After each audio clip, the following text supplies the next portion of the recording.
The sound of Captain Marcus Reeves' fist slamming onto the oak briefing table was not just a noise. It was a physical force that seemed to suck the oxygen right out of the operations tent. In the sudden, ringing silence that followed, the only sound was the distant, rhythmic thumping of helicopter rotors somewhere on the Bagram flight line. Reeves' voice, when it finally came, didn't rise in volume, but it carried a razor-edged lethality that made the veteran operators around him instinctively stiffen. He told the room, and the ghosts of Washington politicians he imagined standing behind them, that he didn't care about directives or diversity checkboxes. To him, the combat zone was a sacred, brutal place where the only currency that mattered was survival and lethality. His eyes, hard as flint and twice as cold, remained locked on the file sitting center stage on the table. From the glossy surface of a personnel photo, a young woman in tactical gear stared back with an expression of quiet, unnerving intensity. Reeves declared with absolute certainty that she would get his men killed. He had 20 years in special operations, 3 Purple Hearts, and a reputation carved out of the most dangerous corners of the globe. He was the commander of Iron Wolf, and in his world there was no room for social experiments. With a violent flick of his wrist, he sent the file skittering across the table, scattering papers like autumn leaves across the floor. He predicted she wouldn't last a week, and then he turned his back on the mess, staring out into the dust-choked Afghan horizon. While the storm brewed in the Iron Wolf compound, the subject of Reeves' ire was thousands of feet above the Hindu Kush. The C-130 transport plane groaned and rattled through the turbulent Afghan airspace, a cavernous metal beast filled with the smell of hydraulic fluid and stale sweat.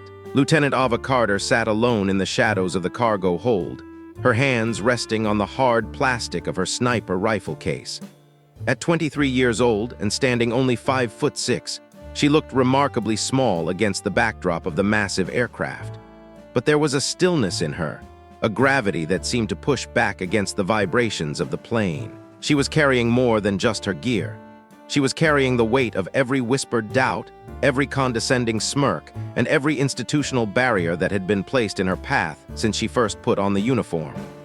The other passengers, mostly logistics personnel and contractors, sat as far away from her as the seating webbing would allow. She was a curiosity to them, a ghost in the machine, and she had long ago learned to find peace in that isolation. The words of her father drifted through her mind, a mantra that had sustained her through the darkest nights of training. He had told her that the world would never make it easy for her, so she should never waste her breath asking for easy. He had told her to simply show them what she was made of. Staff Sergeant Jake Mitchell had been more than a father. He had been her compass. He'd said those words to her when she was a skinny 12-year-old on a cold Montana morning, just days before his final deployment to Fallujah. He never came back to the big sky country he loved, but his legacy did. Along with the folded flag and the Navy Cross came his M40A3 sniper rifle, a heavy, storied piece of precision machinery. In his final letter, he had written that she possessed the same steady hands he did, and that she could be something extraordinary if she was willing to pay the price in blood, sweat, and loneliness. Ava had paid that price in full. She remembered the Montana winters, where the air was so cold it felt like breathing broken glass. She had spent those mornings at 4 o'clock, running mountain trails with a 60-pound pack until her feet bled and her lungs burned. She remembered the high school shooting competitions where she had outscored grown men, veterans who looked at her with a mix of awe and quiet, simmering resentment. She had earned a full ride to Montana State on an Iraq scholarship, but the real crucible had been Navy officer candidate school. There, the instructors had watched her like hawks, counting every push-up twice and magnifying every minor mistake by a factor of 10. They wanted her to break. They expected her to quit. Instead, she had simply outlasted them. She had volunteered for the SEAL sniper pipeline, a move that many in the community saw as an act of pure arrogance. Of the 3 women allowed to attempt the course, she was the only one who didn't wash out in the first month. She had endured hypothermia training in the freezing Pacific, ran miles with heavy inflatable boats on her head, and listened to instructors tell her daily that she was a waste of taxpayer money. She had graduated near the bottom of her class, but she had graduated. And now, she was being dropped into the heart of the most elite direct action unit in the military. The loadmaster's voice crackled over the intercom, announcing 5 minutes to Bagram. Ava checked her watch. 0340 hours. The world outside the small porthole was a void of pitch black, save for the occasional flicker of a distant fire. It was the perfect time to arrive. She hoped to slip into the compound under the cover of night, to settle in quietly and let her performance speak for itself over time. She wasn't interested in making a statement. She was interested in doing the job. The plane touched down with a bone-jarring thud, bouncing twice on the rough, improvised runway before the engines roared in reverse. As the rear ramp lowered, the air that rushed in was thick with the scent of the war, a heavy mix of dust, diesel fuel, and a metallic tang she couldn't quite identify. It was the smell of a conflict that had been raging since before she was old enough to drive.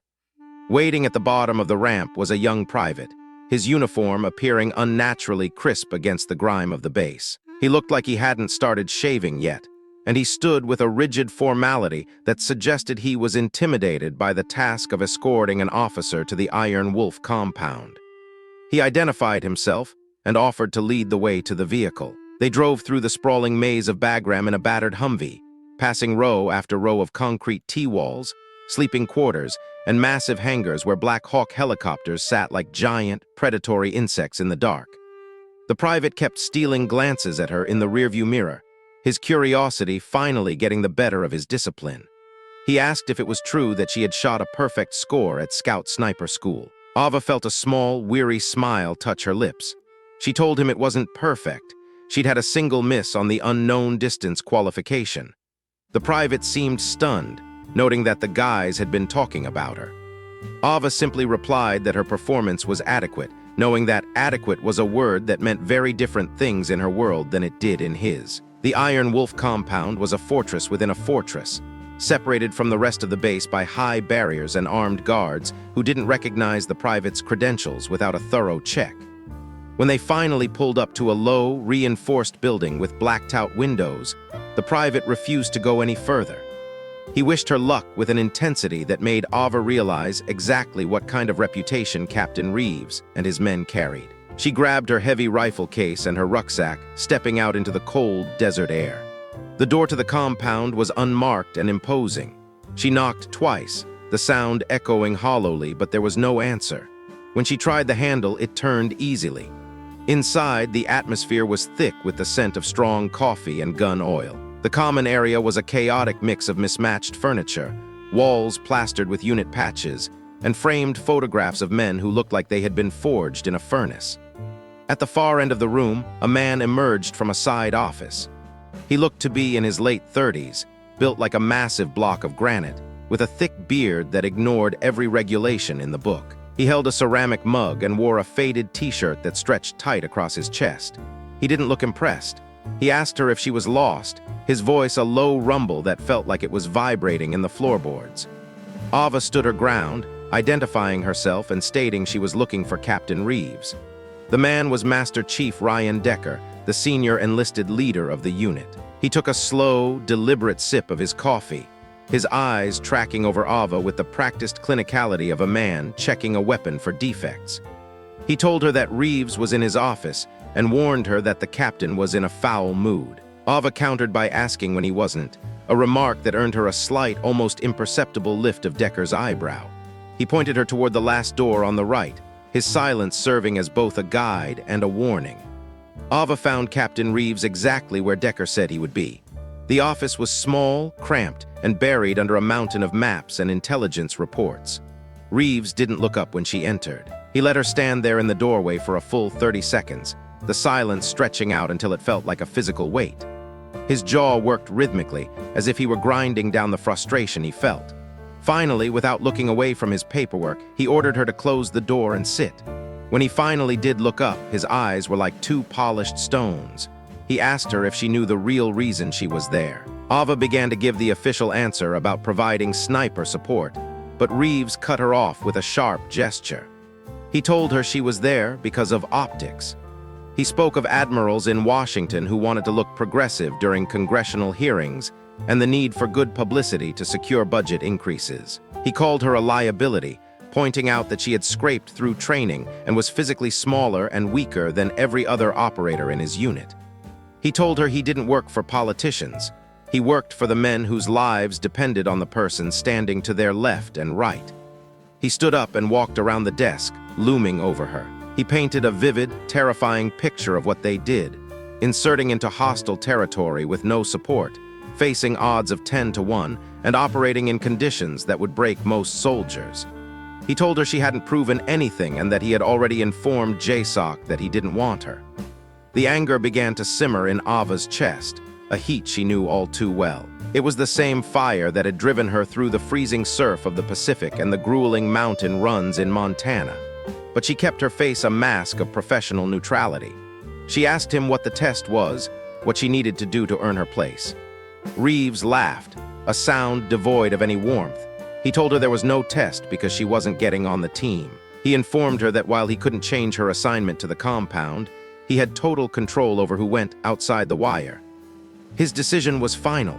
She would stay on base, maintain her gear, and watch from the sidelines. Ava argued that her orders said otherwise, but Reeves dismissed her with a cold finality, telling her not to confuse being allowed to be there with actually belonging there. As she left the office, she found Decker leaning against the hallway wall, his arms crossed over his chest. He had clearly heard everything. He told her that Reeves wasn't wrong, that Iron Wolf operated on a level that didn't allow for mistakes or faking it. Ava told him she wasn't faking anything, but Decker just pushed off the wall and led her toward her quarters. He showed her a converted storage room that would serve as her bunk, a cramped space with a squeaky cot and a single bare light bulb. He told her when chow was, and when training started, his parting words a blunt, "Try not to get killed." That night, Ava sat on the edge of the cot, the springs groaning under her weight. The base around her was a cacophony of war, the distant roar of jet engines, the shouting of troops, and the omnipresent thud of rotors. She reached into her pack and pulled out the letter from her father. It was worn thin at the creases, the ink fading but the message still clear. He had written about the world trying to tell her where she didn't belong and told her to make them earn their doubt. He had reminded her that being a great sniper wasn't about muscle or size. It was about the heart and the ability to remain calm when everything else was falling apart. She folded the paper carefully, tucked it away, and watched the first hints of orange light bleed over the jagged mountain peaks. At 0800, she reported to the training range. The 6 men of Iron Wolf were already there, standing in a loose semicircle, their collective gaze heavy with skepticism. Decker introduced the team.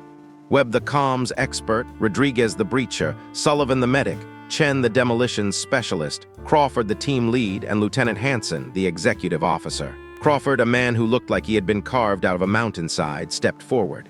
He announced they would start with a standard PT test, a 2-mile run, pull-ups, push-ups, and sit-ups. He called it starting easy, but the look in his eyes said otherwise. The run was a brutal affair. Crawford set a pace that was less of a jog and more of a sustained sprint over uneven terrain filled with deep sand and loose gravel. Ava kept pace for the first mile, her heart hammering against her ribs like a trapped bird. By the second mile, the altitude and the pace began to take their toll. She fell behind, the gap between her and the men widening with every stride. She finished in 16 minutes and 40 seconds, a respectable time for most, but in this circle it was barely a passing grade. The pull-ups were worse. Her arms felt like lead, and she managed 12 before her muscles simply refused to fire again. The men watched in silence, their expressions ranging from disappointment to outright contempt. Rodriguez muttered that she was weak, and even Sullivan, who seemed the most empathetic of the group, looked unconvinced. Crawford didn't give her a moment to recover before ordering them to the shooting range. This was Ava's ground. She assembled her M40A5 with a fluid, unconscious grace, her fingers moving over the steel and glass with total precision. She settled into the dirt, her breathing slowing as she entered the bubble of the scope. The targets were set at distances from 300 to 1,000 meters. The first few shots were rhythmic and perfect. Center mass, then headshots, the steel plates ringing out like bells across the valley. When she reached the 1,000-meter mark, she took a long moment to read the wind, watching the way the dust swirled near the target. She squeezed the trigger, the recoil thumping into her shoulder, and watched through the glass as the long-range plate danced.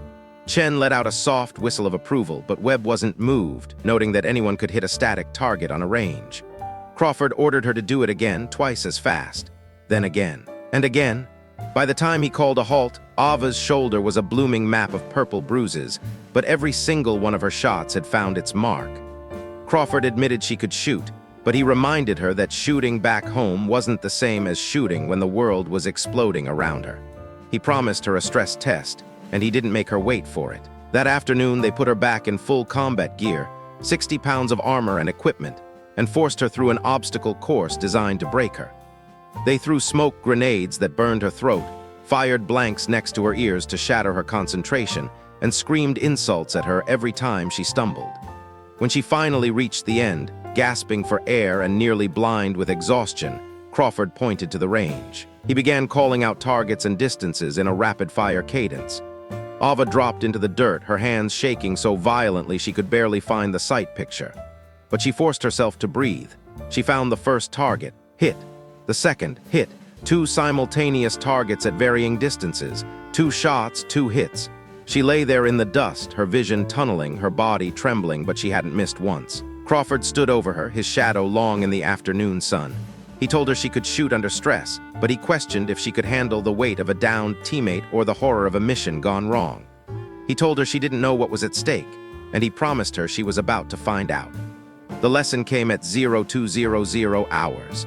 The door to her room was kicked open, and the world became a blur of white light and deafening noise. Flashbangs. Before she could orient herself, she was dragged from her cot. A hood was shoved over her head, and her hands were cinched tight with zip ties. She was taken to a small, airless room and left in total darkness for hours. The psychological toll of the isolation began to gnaw at her, but she pushed it back, reciting the ballistics tables for her rifle in her head to keep her mind sharp. When they finally returned, they forced her into a stress position, kneeling with her arms extended, holding a heavy sandbag. Every time her arms sagged, a heavy metal pipe struck the wall inches from her head, the vibration rattling her teeth. A voice she didn't recognize interrogated her, accusing her of being a spy for Washington or a political plant sent to destroy the unit. They tried to break her will to make her admit she didn't belong, but Ava held on. When they finally removed the hood, she was back in the compound storage room.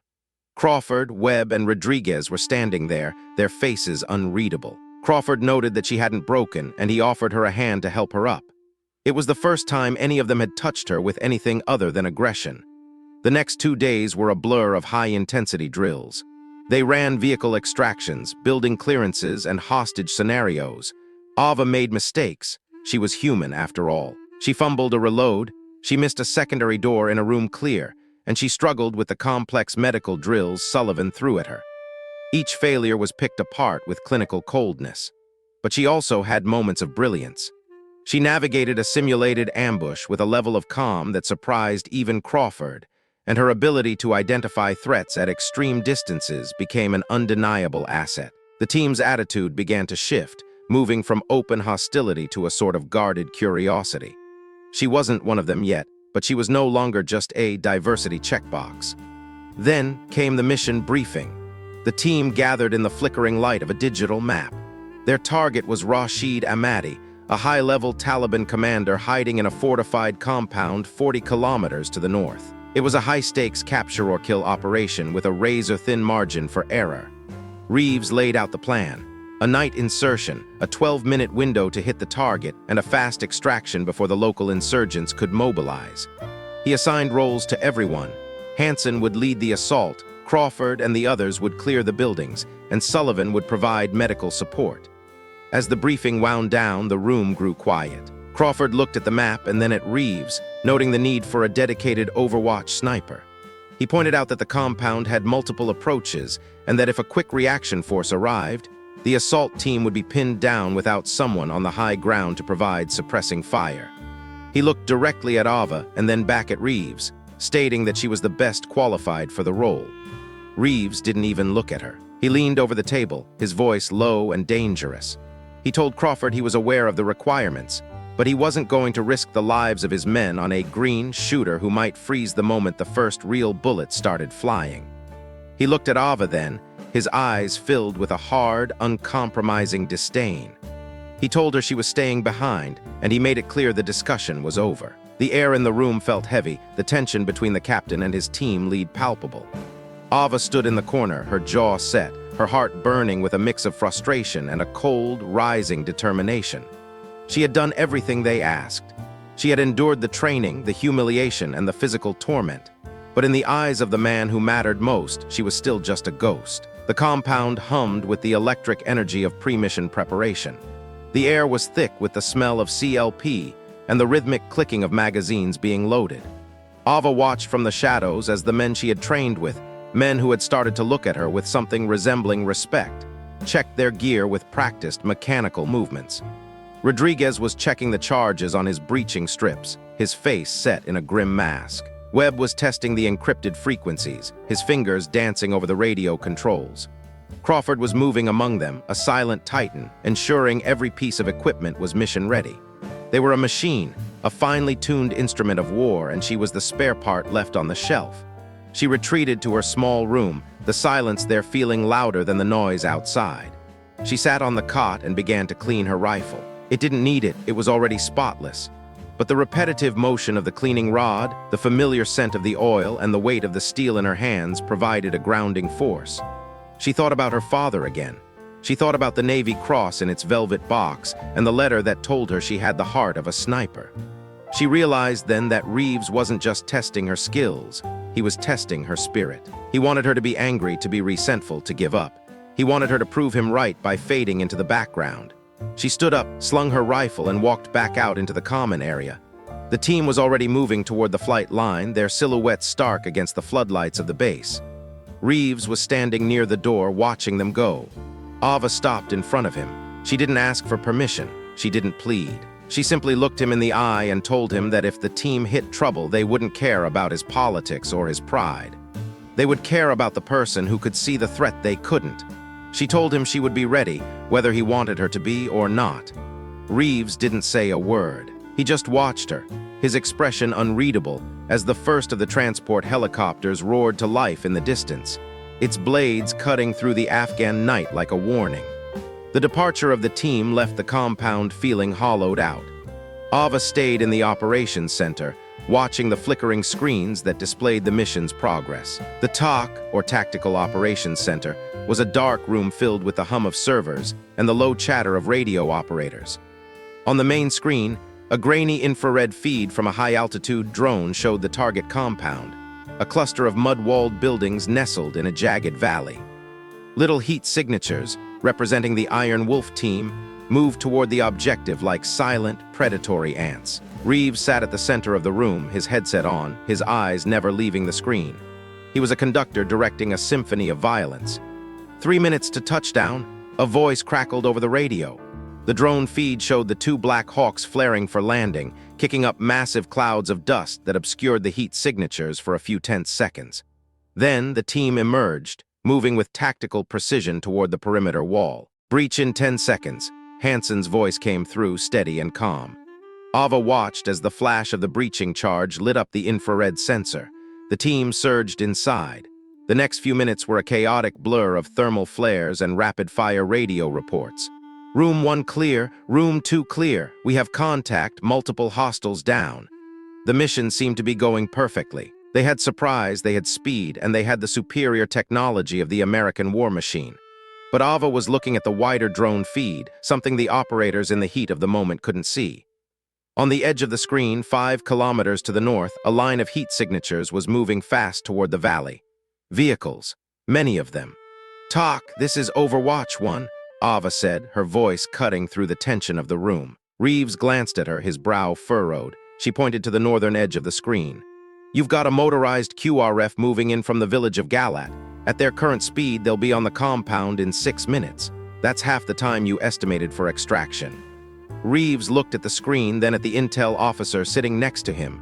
The officer scrambled to confirm the data. "She's right, sir. We've got at least 10 trucks, heavy weapons mounted." Reeves' jaw tightened. He keyed his mic. "Hansen, be advised, you have a large enemy force inbound from the north. Estimated time of arrival is 6 minutes. You need to expedite." "Copy that, TOC. We're still looking for the HVT. He's not in the main building." Hansen's voice was strained now. The clock was ticking.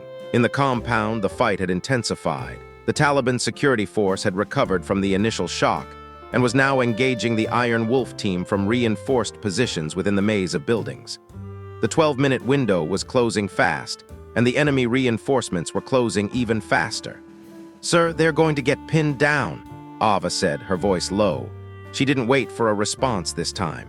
She turned and ran out of the TOC, heading straight for the flight line. She found a pair of pilots waiting near a standby Little Bird, a light scout helicopter often used for rapid response. She showed them her orders, the ones Reeves had tried to ignore, and told them they were going to provide emergency overwatch. The pilots, seeing the desperation in her eyes and knowing the reputation of the men on the ground, didn't argue. As the Little Bird lifted off, the night air rushed into the open cockpit, cold and sharp. Ava braced herself against the frame, her sniper rifle resting on a stabilized mount. Below her, the Afghan landscape was a rugged, unforgiving sea of black. She adjusted her night vision goggles, the world turning into a ghostly shades of green.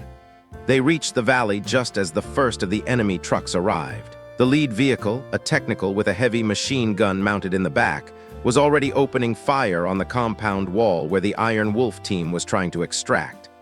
"Get me a steady hover at 800 meters, Ava told the pilot. The helicopter transitioned into a stable platform. Through her scope, she saw the muzzle flashes of the enemy machine gun. It was suppressing the extraction point, keeping Crawford and his men trapped behind a low mud wall. She took a breath, felt the vibration of the helicopter, and calculated the lead. The first shot took out the gunner. The second shot hit the driver's side of the engine block, stalling the vehicle and creating a roadblock for the trucks behind it. "Who the hell is that?" Crawford's voice crackled over the radio, filled with a mix of shock and relief. Reeves' voice came back from the TOC, sounding begrudgingly impressed. "That's your Overwatch, Chief. Move your asses." Ava didn't stop. She methodically worked her way down the line of vehicles. She wasn't just shooting, she was managing the battlefield. She targeted the drivers, the heavy weapons specialists, and any insurgent who tried to flank the compound. The enemy force, confused by the precision fire coming from the dark sky above, began to scatter. The Little Bird danced through the air, the pilot dodging sporadic ground fire while Ava remained a silent, deadly shadow.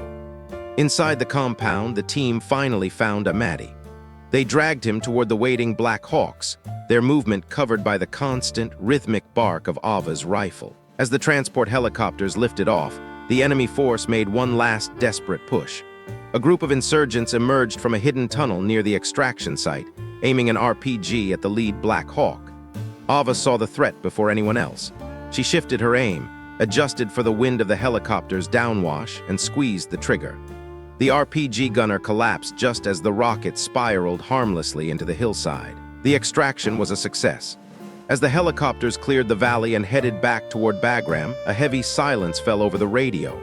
Ava sat back in the Little Bird, her hands finally starting to shake as the adrenaline began to recede.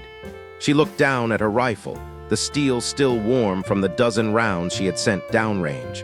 She had done it. She hadn't just proven she could shoot. She had proven she could lead, that she could see the big picture when everyone else was blinded by the fog of war. When they landed back at the base, the sun was just beginning to touch the horizon. The Iron Wolf team was already unloading from the Black Hawks, their faces covered in dust and soot, their gear stained with the sweat of a hard-fought battle. They were carrying the high-value target bound and hooded toward the interrogation facility. Ava stepped off the Little Bird, her legs feeling like jelly, and began to walk toward the compound. She found the team gathered near the entrance. They stopped when they saw her. Crawford was the first to move. He walked up to her, his face a mask of exhaustion, and simply nodded. "That was some fine shooting, Lieutenant. You saved our skins out there." One by one, the others acknowledged her. Rodriguez gave her a gruff "not bad," and Sullivan offered a tired, genuine smile. Even Hansen, the XO who had been so vocal about his doubts, admitted that she had made the difference. But the real test was still to come. Captain Reeves was standing in the doorway of the compound, his arms crossed, his face unreadable. The team went silent as Ava approached him. She stopped a few feet away, her rifle slung over her shoulder, her chin held high. She didn't say anything. She didn't need to. Reeves looked at her for a long time. The silence stretched out the same way it had in his office on her first day. Finally, he spoke. "You disobeyed a direct order, Lieutenant." "Yes, sir," Ava replied, her voice steady. "You took an unauthorized flight and engaged enemy forces without a mission brief." "Yes, sir." Reeves stepped closer, his presence as imposing as ever. "I told you that Iron Wolf doesn't do experiments." I told you that I didn't want a liability on my team." He paused, his eyes searching hers. "I was wrong, you're not a liability, you're a sniper." He turned and looked at Crawford. "Chief, get the lieutenant a real bunk, and make sure her name is on the manifest for the next op. We're going back out in 48 hours. As Reeves walked away, Decker emerged from the shadows of the hallway, a fresh cup of coffee in his hand. He looked at Ava and then at the retreating back of the captain. "He doesn't say that to many people," Decker noted quietly. "In fact, I don't think I've ever heard him admit he was wrong." Ava felt a sudden, overwhelming wave of relief wash over her. She looked at the men around her, the men who were no longer her skeptics but her teammates. She thought about her father and the letter she kept in her pack. She had made them earn their doubt, and in the end she had made them eat their words. She wasn't just a checkbox or a political statement. She was a member of Iron Wolf. And as the sun rose over the mountains, painting the world in gold and fire, she knew that for the first time in her life, she finally belonged. The air in the briefing room was thick, not just with the heat of the Afghan night beginning to bleed through the cooling systems, but with the suffocating weight of a decision already made. It was a physical pressure, a barrier that stood between Lieutenant Ava Carter and the rest of the unit. Captain Reeves stood at the head of the tactical table, his shadow cast long and jagged against the topographical maps projected on the wall. He didn't look at Ava as he finalized the details of the night's op. He spoke with the clipped, rhythmic cadence of a man who had already visualized every move, every corner, and every potential casualty. Crawford, the seasoned team lead, shifted his weight, his eyes darting toward Ava for a fleeting second before returning to the map. He looked like he wanted to argue, like the logic of leaving their most capable long-range shooter behind was a gap in the armor he couldn't ignore. But the look in Reeves' eyes was a dead end. Crawford simply nodded, a sharp, professional gesture that signaled his compliance. The briefing continued for another 20 minutes, a blur of call signs, extraction points, and contingency plans, but Ava barely heard a word of it. She stood in the back of the room, a ghost in her own uniform. She was invisible, a silent observer to a mission she had spent months preparing for. Every grueling mile of the rucks, every sleepless night in the simulator, and every test she had aced meant nothing in this moment. She could see the logic in Reeves' mind as if it were written on the wall. She was a variable he didn't want to account for when the lead started flying. He'd made up his mind long ago, and no amount of excellence was going to change the mind of a man who equated experience with the only kind of currency that mattered. When the room finally cleared, the sound of boots on the plywood floor echoing like distant drums, Ava found herself drifting toward the armory. It was a reflex, a way to ground herself when the world felt like it was spinning out of reach. The armory was quiet, smelling of CLP, cold steel, and the metallic tang of spent brass. She pulled her rifle from the rack, a custom-built precision instrument that felt more like an extension of her own body than a tool of war. She began to clean it, her movements methodical and slow. The rifle was already pristine, but she needed the repetition. She needed something for her hands to do while her mind churned with a mixture of rejection and a cold, simmering anger. "He's wrong, you know." The voice came from the doorway, startling her just enough to make her hands pause over the bolt carrier. She didn't have to look up to know it was Sullivan.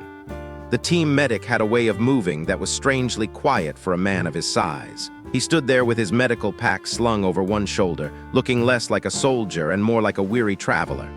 Ava didn't stop her work. She focused on the mechanical parts in front of her, her voice flat and guarded as she asked him what he was talking about. Sullivan stepped into the room, his presence filling the small space. He leaned against the heavy workbench, watching her with a patient, discerning gaze. He spoke about the stress tests, about how he'd seen operators with a decade of service under their belts crumble under half the pressure she'd handled with ease. He spoke of Reeves not as a villain, but as a man burdened by the weight of the lives he carried. Reeves was a good officer, Sullivan admitted, but he was also stubborn to the point of fault. Once he formed a perspective, it became a fortress, and he was currently bunkered down behind the idea that Ava wasn't ready for the chaos of a live fire contact in the mountains. "So what do I do?" Ava finally looked up, her eyes bright with a frustration she couldn't entirely mask. Sullivan's answer was simple, yet agonizing. "You wait." He told her to keep training, to stay sharp, and to be ready when the inevitable happened. In a place like Afghanistan, where the terrain was as hostile as the enemy, things didn't stay on script for long. He told her that Reeves respected results above all else. and that eventually she would have to give him results he couldn't ignore. Sullivan smiled a small, knowing smile before he turned to leave, leaving her with the haunting reminder that things always go sideways. By 0200 hours, the base had transformed into a theater of shadows and low-frequency vibrations. Ava stood on the edge of the flight line, the wind from the idling rotors whipping her hair across her face. The Blackhawk sat like a crouched predator on the tarmac, its silhouette blurred by the heat haze and the darkness. She watched the team load in, a choreographed display of efficiency. They checked each other's gear, tapped shoulders, and confirmed comms with a shorthand language born of years of shared danger. Reeves was there, the center of the storm, his face a mask of total focus. For a brief second, his eyes met hers across the distance. It wasn't a look of dismissal this time. It was something closer to doubt, a flickering shadow of uncertainty that he quickly suppressed. Crawford was the last one to climb into the belly of the bird. He paused at the door, looking back at the lone figure standing in the darkness. He gave her a sharp, singular nod. It wasn't an apology, and it wasn't quite a gesture of solidarity, but it was an acknowledgement. He was recognizing her presence, validating that she was supposed to be there even if the manifest said otherwise. Then the engines roared to a deafening scream, the dust rose in a choking cloud, and the Blackhawk lifted into the night. Ava stood there long after the sound of the rotors had faded into the silence of the desert, leaving her alone with the stars and the biting cold of the Afghan night. Unable to sit in her quarters, Ava found herself drawn to the Tactical Operations Center, the TOC. It was the nerve center of the mission, a cramped room filled with the hum of servers and the blue glow of monitors. Technically, she wasn't supposed to be there, but in the frantic energy of a live operation, no one bothered to tell her to leave. She retreated to a dark corner, standing perfectly still as she watched the drone feeds. The thermal cameras provided an eerie, ghostly view of the target compound, a cluster of mud-walled buildings tucked into a jagged ravine. She listened to the radio chatter, the calm, professional voices of the men she had just watched fly away. The mission was a surgical strike. Target: Ahmadi, a high-value insurgent leader responsible for a dozen roadside bombings. The drone feed showed 2 guards at the main gate, their cigarettes glowing like tiny, dying stars in the infrared. Everything was going according to the plan. The Overwatch teams reported in, their voices steady and detached. Then the confirmation came through the static. Ahmadi had entered the main building. Reeves, leaning over the shoulder of the radio operator, gave the order that set the world on fire. Execute. Ava watched the screen with her heart hammering against her ribs. She saw the thermal signatures of the assault team moving like shadows against the compound walls. They were fast, a blur of coordinated violence. The guards at the gate were neutralized before they could even drop their cigarettes. The suppressed shots from the snipers invisible to the camera, but evident in the way the bodies slumped to the earth. The team breached the inner wall, moving toward the primary structure. For a few heart-stopping minutes, it looked like a perfect mission. Then, the world went sideways. It started with a single shout over the radio, followed by the frantic chatter of automatic fire. Multiple armed personnel began pouring out of a secondary building that intelligence had marked as empty. The thermal feed erupted with muzzle flashes. The green-tinted screen showed the courtyard turning into a killing field. The enemy wasn't just fighting back. They were using the local civilians as shields, popping out from behind women and children to fire bursts at the trapped assault team. The Overwatch snipers reported they didn't have clear shots. The mission was compromised, and the hunters had suddenly become the hunted. Reeves barked into the radio, his voice a sharp blade of command. He ordered an immediate abort, telling the team to break contact and move to the extraction point. But the reply from Hansen, the ground lead, was choked with the sound of chaos. They were pinned down. Rodriguez was hit, down in the open, and the team couldn't move without leaving him behind or being shredded by the heavy fire coming from the west building. To make matters worse, the drone operator announced new movement. A convoy of vehicles was approaching from the north. Reinforcements that weren't on any map, moving fast and armed with heavy machine guns. The tension in the TOC was a physical weight. Reeves' jaw was set so tight it looked like it might shatter. He asked the Quick Reaction Force commander for an ETA, only to be told they were 10 minutes out. 10 minutes was an eternity when you were pinned in a courtyard with vehicles closing in. Ava saw the tactical map in her head. She saw the flaw in their position and the one place that could change the outcome. She stepped forward, her voice cutting through the panic of the room. She told Reeves she could help, that there was a ridgeline 800 meters to the east that overlooked the entire valley. Reeves didn't even look at her at first. He told her to get out of his TOC, his voice dripping with the stress of the moment. But Ava didn't budge.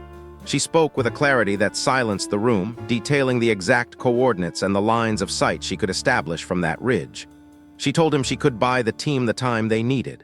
Reeves finally turned, his eyes blazing with a mixture of anger and desperation. He told her she was inexperienced, that she would panic and get herself killed, and that he'd have to waste more lives saving her.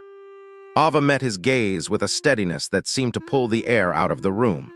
She told him that either way, his team was going to die if someone didn't intervene, and she was the only option he had left. The radio crackled again, Hansen screaming for suppression, the sound of Rodriguez's pained groans audible in the background.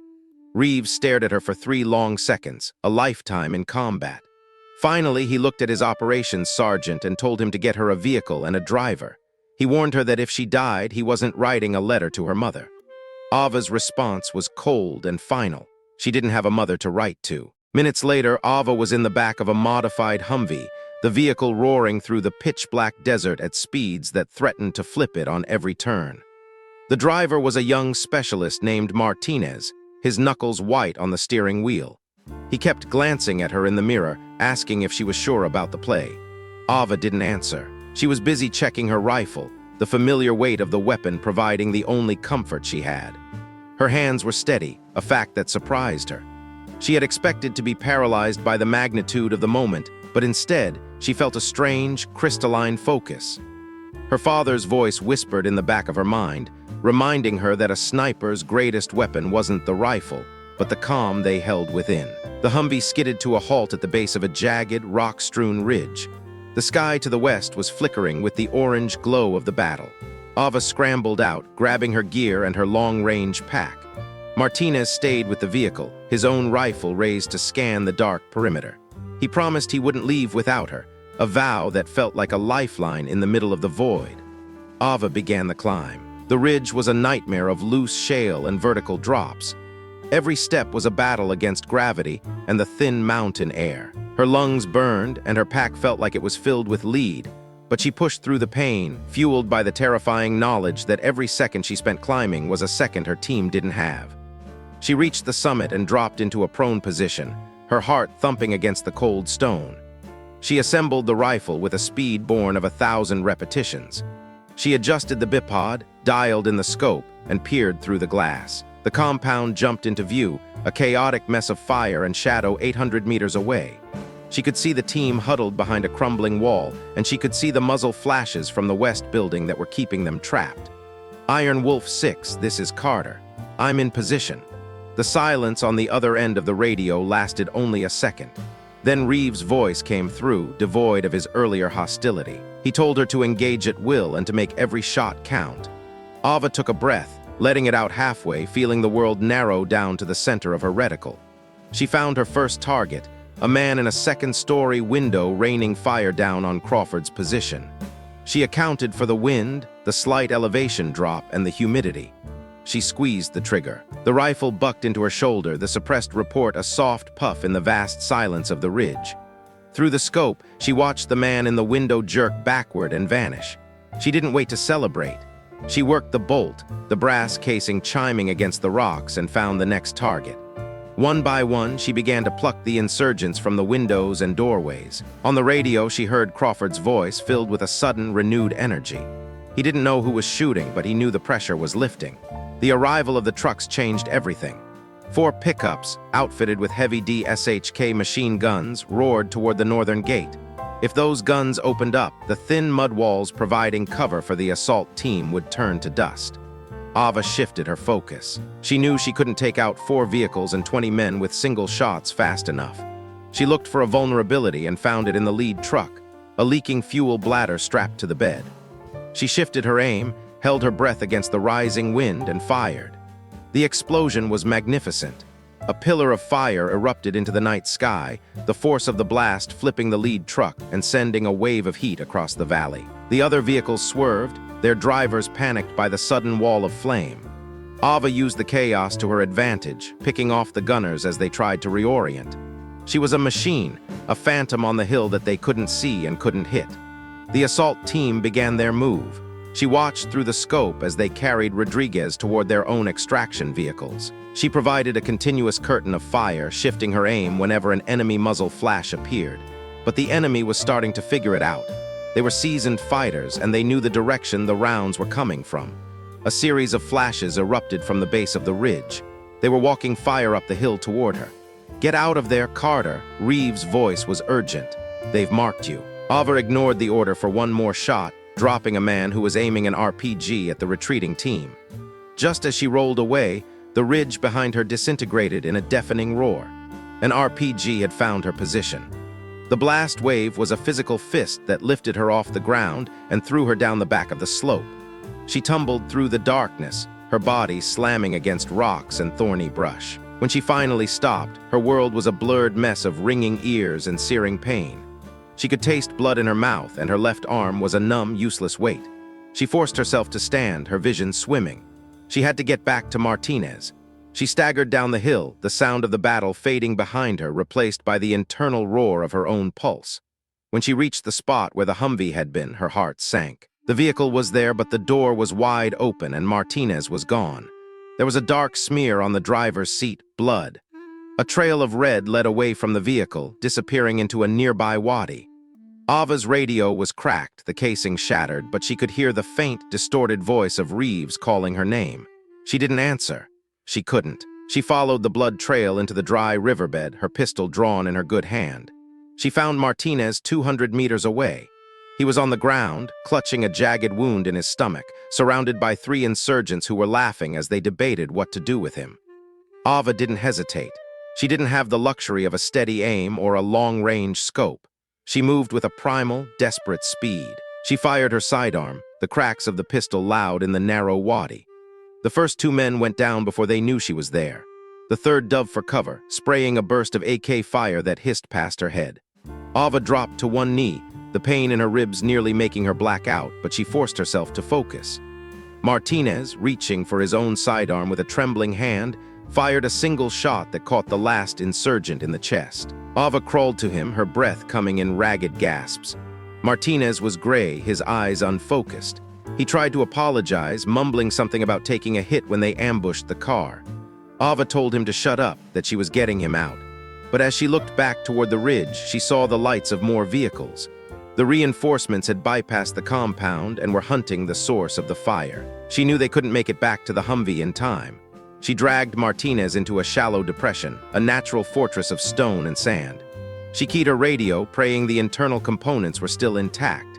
She called for help, her voice a rasping whisper. She told them she had a wounded soldier and that they were being closed in on. The response was a wall of static, followed by Crawford's voice. He told her the team was RTB with their own wounded and that they were too far away to turn back. Ava turned off the radio. She didn't want to hear the sound of her team leaving her behind, even if it was the only tactical choice they had. She looked at Martinez, who had lapsed into unconsciousness, and then she looked at the horizon. A dozen shadows were moving toward them, fanning out in a professional sweep. She had 1 magazine left in her pistol and a handful of rounds in her pocket for the rifle, which she had miraculously kept hold of during the fall. She began her final stand. She moved between the rocks, firing single, calculated shots to make the enemy believe there was more than one shooter. She was a ghost in the wadi, a wounded animal that refused to die. Every time they tried to rush Martinez's position, she drove them back. But she was running out of time, and she was running out of blood. A grenade landed near her, and in a moment of pure adrenaline, she scooped it up and hurled it back. The explosion threw her against a rock, and the world went black for a second. When she opened her eyes, the sky was screaming. The sound was a low, rhythmic thumping that vibrated in her very marrow. A Black Hawk, its nose dipping low, roared over the wadi. The miniguns on its flanks erupted in a storm of lead, the tracers sowing a line of death across the ground where the insurgents had been hiding. It was a beautiful, terrifying sight. The helicopter flared, kicking up a massive cloud of dust, and touched down just yards away. Crawford was the first one out, his face a mask of disbelief as he saw Ava standing over Martinez, her pistol empty and her uniform soaked in blood. He didn't say a word. He just grabbed her, slinging her arm over his shoulder, while Sullivan and another soldier loaded Martinez onto a litter. They scrambled into the bird, the engines screaming as the pilot pulled a high-torque climb away from the valley. Inside the cabin, the chaos was absolute. Sullivan was already working on Martinez, his hands a blur of motion as he tried to stop the bleeding. Crawford sat across from Ava, staring at her with an expression that was hard to define. He told her it was the bravest thing he'd ever seen, and then he told her she was a lucky idiot. Ava didn't care. She watched Martinez's chest rise and fall, and she felt the cold grip of exhaustion finally take hold. She closed her eyes as the helicopter banked toward the safety of the base. She woke up in the infirmary, the smell of antiseptic and the hum of a heart monitor the first thing she noticed. Her shoulder was wrapped, her ribs were taped, and there was a dull ache in her head that refused to go away. Sullivan was sitting in a chair by her bed, reading a book. He looked up and gave her a tired smile. He told her Martinez was in surgery, that it was close, but the kid was a fighter. He also told her that the team had taken a vote while she was out. 2 hours later, Ava was summoned to Reeves' office. She walked slowly, every step a reminder of the rock she had tumbled down. Reeves was sitting behind his desk, looking at her personnel file. The room was silent for a long time. Reeves finally spoke, his voice quiet. He told her he should have her court-martialed for everything she'd done, disobeying orders, stealing a vehicle, engaging without a clear mandate. He told her she was a liability. Then he stood up and walked to the window. He looked out at the flight line where a new crew was prepping for the next rotation. He admitted he was wrong. He told her he had seen the drone footage of her on the ridge, and he had heard the recording of her refusing to leave Martinez. He said he had spent his whole career looking for operators who had the skill, but more importantly, the heart to do what she did. He turned around and picked up a small patch from his desk, the Iron Wolf insignia. He didn't make a speech. He didn't offer a formal ceremony. He just handed it to her and told her she'd earned her place. He warned her that from here on out, he was going to push her harder than anyone else on the team because now he knew exactly what she was capable of. Ava took the patch, the fabric rough against her palm. She thanked him, her voice steady. As she walked out of the office, she found the rest of the team waiting in the hallway. Crawford, Webb, Chen, and even Rodriguez, who was sitting in a wheelchair with a thick bandage around his leg. They didn't say much. They didn't have to. Crawford stepped forward and clapped her on her good shoulder, a gesture that nearly knocked the wind out of her, but she didn't mind. They began to walk together toward the mess hall, their shadows merging on the plywood floor. Ava Carter was no longer a ghost in the room. She was a wolf, and for the first time since she'd arrived in this harsh, beautiful country, she was exactly where she belonged. The days that followed were a blur of recovery and reintegration. The base, which had once felt like a prison of her own inadequacy, now felt like a home. There was a different energy in the way people looked at her, not as a curiosity or a political pawn, but as a sister in arms. She spent her afternoons in the physical therapy tent, pushing through the searing pain in her shoulder, and her evenings sitting by Martinez's bed. He was awake now, pale and thin, but his spirit was intact. He thanked her every time she visited, a quiet, sincere gratitude that meant more to her than any medal or promotion. One evening, as the sun was dipping below the jagged peaks of the Hindu Kush, painting the sky in shades of bruised purple and gold, Ava stood on the edge of the base perimeter. She looked out toward the ridgeline where her life had changed. The mountains looked peaceful from this distance, their secrets hidden in the lengthening shadows. She realized then that Sullivan was right. Things always go sideways. But it wasn't the chaos that defined you. It was what you did when the world stopped making sense. It was the choices you made in the dark when no one was watching. She felt a presence behind her and turned to see Crawford. He was leaning against a concrete HESCO barrier, a cup of coffee in his hand. He asked her if she was ready for the next one. They had a mission in 48 hours, a high-altitude recon deep into the border regions. It would be cold, dangerous, and miserable. Ava looked back at the mountains, feeling the weight of the rifle she would soon be carrying again. She felt the phantom ache in her ribs and the steady beat of her heart. She looked at Crawford and nodded. She told him she wouldn't have it any other way. The two of them stood there in silence for a long time, watching the first stars begin to poke through the darkening canopy of the sky. The air was turning cold, the desert wind picking up, carrying the scent of dust and distant rain. They were soldiers in a long, complicated war, and the future was a series of question marks. But as they turned to walk back toward the lights of the command center, Ava knew she was ready. She had found her purpose in the fire, and she had found her family in the shadows. The iron wolves were moving out, and this time she was leading the way. The transition from the hospital bed back to the field was a test of iron will.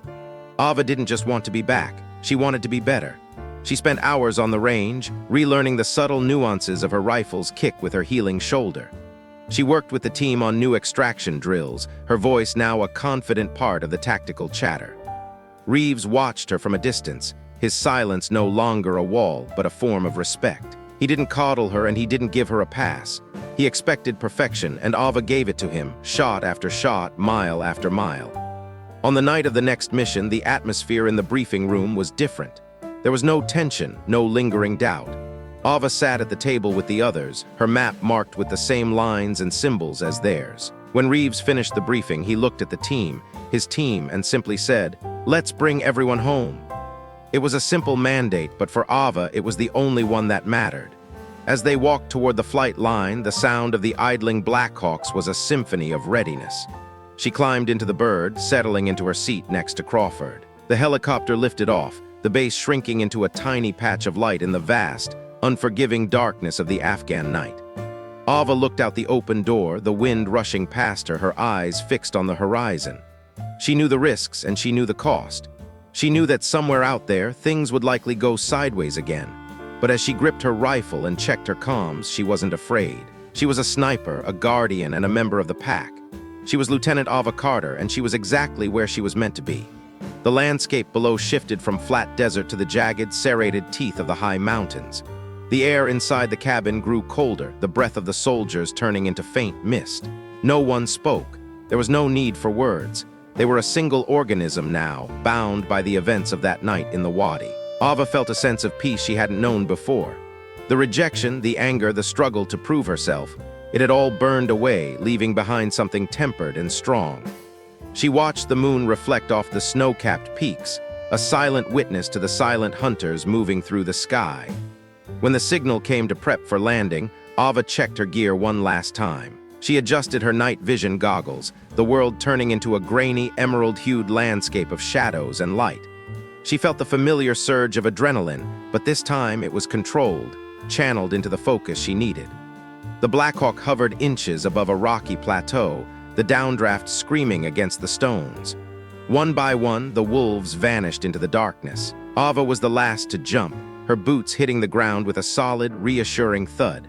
She moved to her overwatch position, the shadows swallowing her whole. As she lay in the dirt, her eye pressed to the scope, the world once again narrowed down to a single point of light.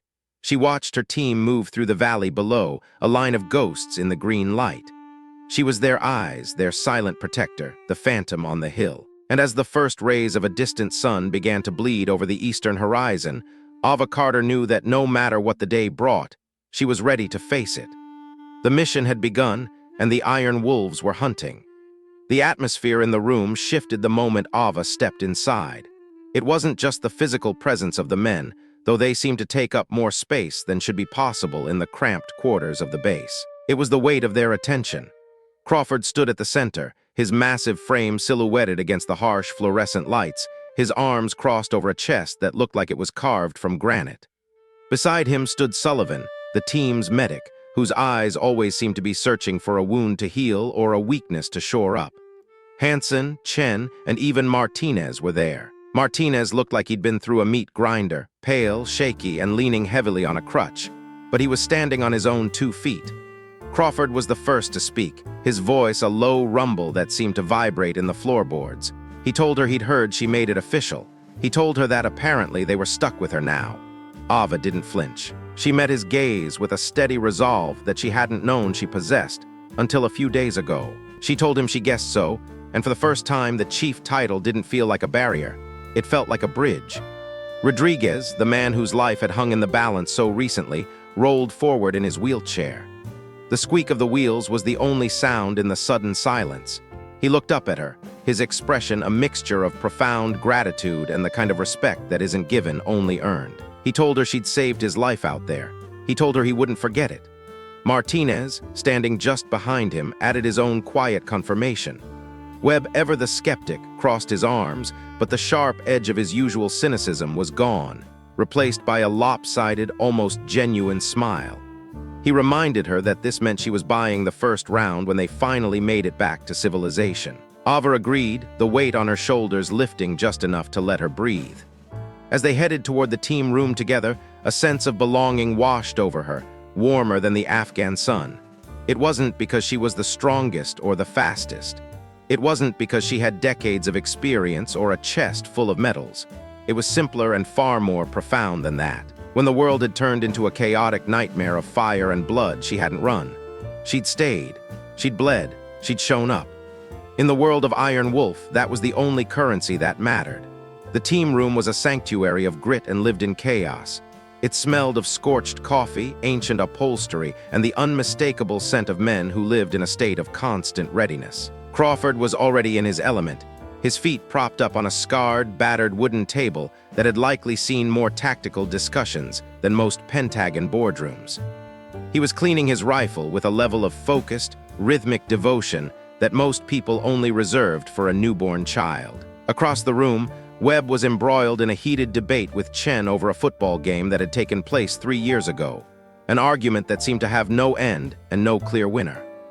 Rodriguez, despite Sullivan's constant medical hovering and explicit orders to rest, was hunched over a stack of intelligence reports, his eyes scanning the pages with hungry intensity. The domesticity of the scene was shattered when Hansen walked in, a thick manila folder in his hand.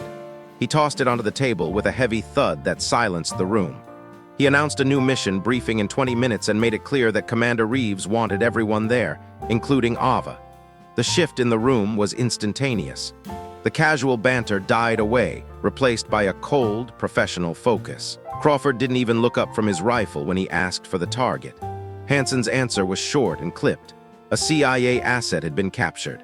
The agency wanted him back before he started talking, which meant the clock was already ticking. Webb let out a low, sharp whistle. He asked how long the man had been in custody, and when Hansen replied 18 hours, Webb's expression soured. He pointed out that the man was likely already talking. The CIA might train their people to hold out for 48 hours, but the reality of a dark room and a motivated interrogator usually broke a man much faster. That was the reason for the rush. They were going in tonight, sacrificing a proper planning phase for the sake of speed. Hansen grabbed a bottle of water from the cooler, his face grim. He noted that Reeves was going to love this one, his voice dripping with the kind of irony that only comes from years of high-stakes missions. 20 minutes later, the team gathered in the briefing room. The air was cool, but the tension made it feel stifling. Reeves stood at the front, the blue light of a satellite projector washing over his face, making him look like a ghost. Behind him, a grainy image of a compound appeared on the wall. It was a tactical nightmare. High walls, multiple outbuildings, and a layout that looked disturbingly similar to the hell they had just escaped. Reeves introduced the target, Marcus Chen. No relation to their own Chen, he clarified. The man in the photograph was a Chinese-American in his 40s, slightly soft around the middle, wearing thick glasses that made him look more like a college professor than a field operative. Marcus Chen had been running intelligence operations in the tribal areas for 3 years.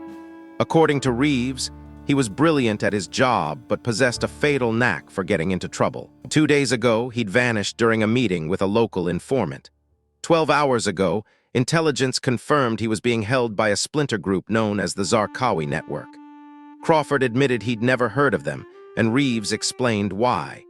They were a new faction, comprised of former Taliban fighters who believed the main organization had become too soft. Their leader, Khalid Zarqawi, was a man who specialized in the brutal theater of propaganda. He didn't just kill Westerners, he made examples of them. If Marcus Chen wasn't pulled out in the next 24 hours, his execution would be broadcast across the globe. Rodriguez, leaning forward in his wheelchair, asked about the compound's defenses. Reeves didn't sugarcoat it. The intelligence was minimal. They knew there were at least 15 fighters, but likely many more. There were heavy weapons, and the geography was a death trap. The compound sat in a deep valley, surrounded on 3 sides by high ground with only one access road. It was a natural kill zone. Webb muttered that it was perfect, his voice thick with sarcasm, but his eyes were already cataloging the terrain for potential cover. The plan was a standard rescue operation, or as standard as anything could be in this part of the world. They would insert via helicopter 2 kilometers out, then move in on foot to maintain the element of surprise. They would establish overwatch on the high ground while the assault team breached the walls and extracted the asset. They had a 12-minute window from the moment of the breach to the moment of extraction. Anything longer than that, and they would be swarmed by every fighter in the valley. Reeves turned his gaze directly to Ava. He told her she would be the primary overwatch sniper. She would take the eastern ridge, providing a clear view of the compound and the road. Her job was to be the team's guardian angel, eliminating threats and providing the early warning that would keep the assault team from being flanked. He warned her that this wouldn't be like her previous experience. There would be no static positions, no luxury of staying put. She would need to be mobile, adaptable, and ready to move if her position was compromised. Most importantly, she had to be ready to make the hard calls. If things went sideways, and Reeves was certain they would, she couldn't wait for permission to act. She had to trust her instincts. Ava's response was immediate and firm. She understood. She was ready. Reeves dismissed them with a final command to get their gear ready and try to get some sleep. None of them believed they would actually find rest. Ava found herself in the armory, the air thick with the smell of CLP and cold steel. She was working alongside Sullivan, both of them moving with a synchronized, obsessive rhythm.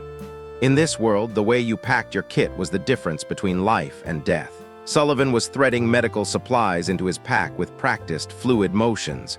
He asked her how she was feeling about her first official mission. Ava was honest. She told him she was nervous.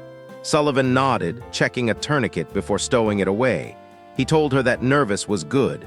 Nervous meant she was paying attention. It was the guys who stopped being nervous that scared him. They were the ones who got sloppy and got people killed. Ava loaded her magazines, her fingers moving with mechanical precision as she counted the rounds twice. She looked at Sullivan and asked the question that had been gnawing at her since she arrived. She asked why he had voted for her after that first night, especially when she had barely passed his tests. Sullivan paused, his hands resting on his medical kit. He gave her the truth. He told her she reminded him of why he had joined the service in the first place. It wasn't for the adrenaline or the accolades. It was because there are people in the world who need help, and someone has to be willing to stand up. He looked her in the eyes and reminded her that she had stepped up for Martinez when it would have been smarter and safer to leave him behind. That act alone had told him everything he needed to know about her character. Ava tried to downplay it, saying she just did what anyone would do, but Sullivan cut her off with a sharp exhale. He told her she was wrong. Most people would have followed orders, gone back to the base, and slept soundly knowing they had made the tactical decision. Ava couldn't live with that, and neither could he. He told her that her value wasn't just in her aim or her speed, but in her ability to do the right thing when it was hard. That, he said, was worth more than all the physical strength in the world. As Sullivan left, Ava was left alone with her rifle and her thoughts. In the distance, the low, rhythmic thrum of helicopters echoed through the base, a constant heartbeat of a world at war. At 0245, the team geared up in the shadows. The silence was absolute, broken only by the rasp of Velcro and the click of buckles. The 70 pounds of equipment felt heavier than it ever had in training, a physical manifestation of the stakes they were about to face. Ava checked her rifle one last time, adjusting the scope and ensuring her sidearm was seated perfectly. Crawford appeared at her side, his presence a stabilizing force. He asked if she was spooked, and when she admitted she was, he offered the same grim comfort Sullivan had. The day she stopped being spooked was the day she'd get killed. He reached into his pocket and handed her a small pin, the Iron Wolf insignia. It was a team tradition, usually given after a first deployment, but Crawford told her she'd earned it early. As she pinned it to her vest, it felt both weightless and incredibly heavy. Crawford gave her a look that was half warning and half encouragement, telling her not to make him regret vouching for her. But as he turned away, she caught the faint glint of a smile. The helicopter ride was a violent, jarring experience. The Black Hawk flew low and fast, hugging the contours of the jagged terrain to stay below enemy radar. Every dip and bank sent Ava's stomach into a knot. She was sandwiched between Hansen and Webb, their faces cast in a ghoulish green light by the chem lights vibrating against the bulkhead. No one spoke. There was a shared understanding that words were useless now. The pilot's voice crackled over the comms, giving them the 2-minute warning. Crawford began giving hand signals. the silent language of the team, and the tension in the cabin reached a breaking point. When the helicopter flared and hovered just above the tall grass, they moved as one. They dropped into the dark, the rotor wash a deafening roar that flattened the landscape around them. Before Ava's boots had even fully settled into the dirt, the Black Hawk was gone, its sound swallowed by the vast, empty night. The silence that followed was heavy. The only sounds were the wind whistling through the valley and the synchronized breathing of 12 people moving through hostile territory. Crawford took the lead, guided by GPS and the ghostly green world of his night vision goggles. The valley was a cavern of shadows, darker than any satellite image could convey. Ava moved in the center of the stack, her rifle scanning her assigned sector, her mind racing through every patrol procedure she'd ever learned. They had covered less than a kilometer when Crawford's fist went up. The team froze instantly, melting into the shadows. Voices drifted toward them through the cold air, men speaking Pashto, their tone casual. Crawford signaled. Enemy patrol, 4 men moving toward them. If the patrol kept their course, they would pass within 50 meters. Ava pressed herself into the cold earth behind a small ridge, her heart hammering against her ribs like a trapped bird. She watched through her night vision as the 4 men walked by, rifles slung over their shoulders, laughing and smoking. They were so close she could smell the acrid tang of their cigarettes. She held her breath, her finger light on the trigger, until the voices faded into the distance. Crawford waited several minutes before signaling for them to move again. The encounter was a reminder that they were in the heart of enemy territory, and the margin for error was non-existent. The climb up the eastern ridge was grueling. The terrain was steeper and more unstable than the intel had suggested. Ava moved upward in a slow, deliberate crawl, testing every rock and ledge before trusting it with her weight. Below her, she could see the thermal signatures of the assault team moving toward the compound like a group of predatory ghosts.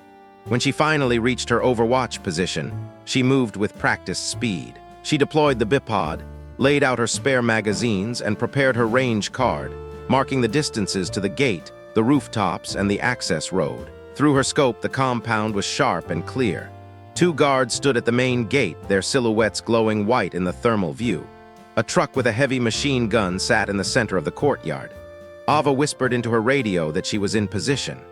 Crawford's voice came back, calm and steady, telling her they were moving to the breach point. She watched as the team reached the north wall. Chen moved forward with a small, surgical explosive charge. When it went off, it wasn't a roar, but a dull, heavy thump that sent a cloud of dust into the air. The team poured through the gap, and for a split second it looked like they had the advantage. Then the world exploded in light.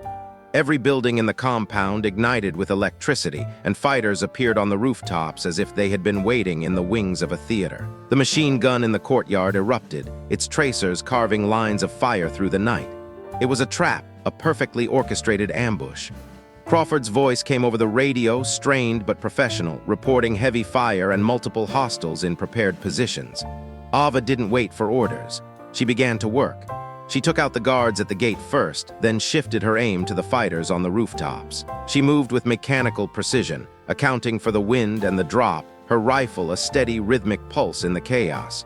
But for every man she dropped, more appeared. The assault team was pinned down in the courtyard, the heavy machine gun shredding their cover and pinning them against the cold stone. Crawford's voice crackled through her headset, demanding she silence the machine gun. Ava shifted her focus. The gunner was tucked behind a heavy steel shield, only his head and shoulders visible at 800 meters in the pitch black. She took a breath, found the silence between her heartbeats, and squeezed the trigger. The gunner slumped, but before his body had even hit the ground, another fighter stepped up to take his place. She killed him too, and the next, and the one after that. They were throwing lives away just to keep that gun singing. The situation was deteriorating rapidly. Hansen's voice came over the radio, shouting for an exit. Ava scanned the layout, her eyes darting across the thermal image. She spotted a narrow alley on the east side, but it was being guarded by 2 shooters in a second-story window. She told them to give her 5 seconds. She fired twice, the high-velocity rounds shattering the window and the men behind it. She told the team to go, and she watched as they scrambled for the alley. Rodriguez was limping heavily, his old wound clearly failing him, but he didn't stop. They almost made it. A fighter stepped out of a doorway, an RPG tube resting on his shoulder aimed directly at the fleeing team. Ava saw him, but the transition was a fraction of a second too slow.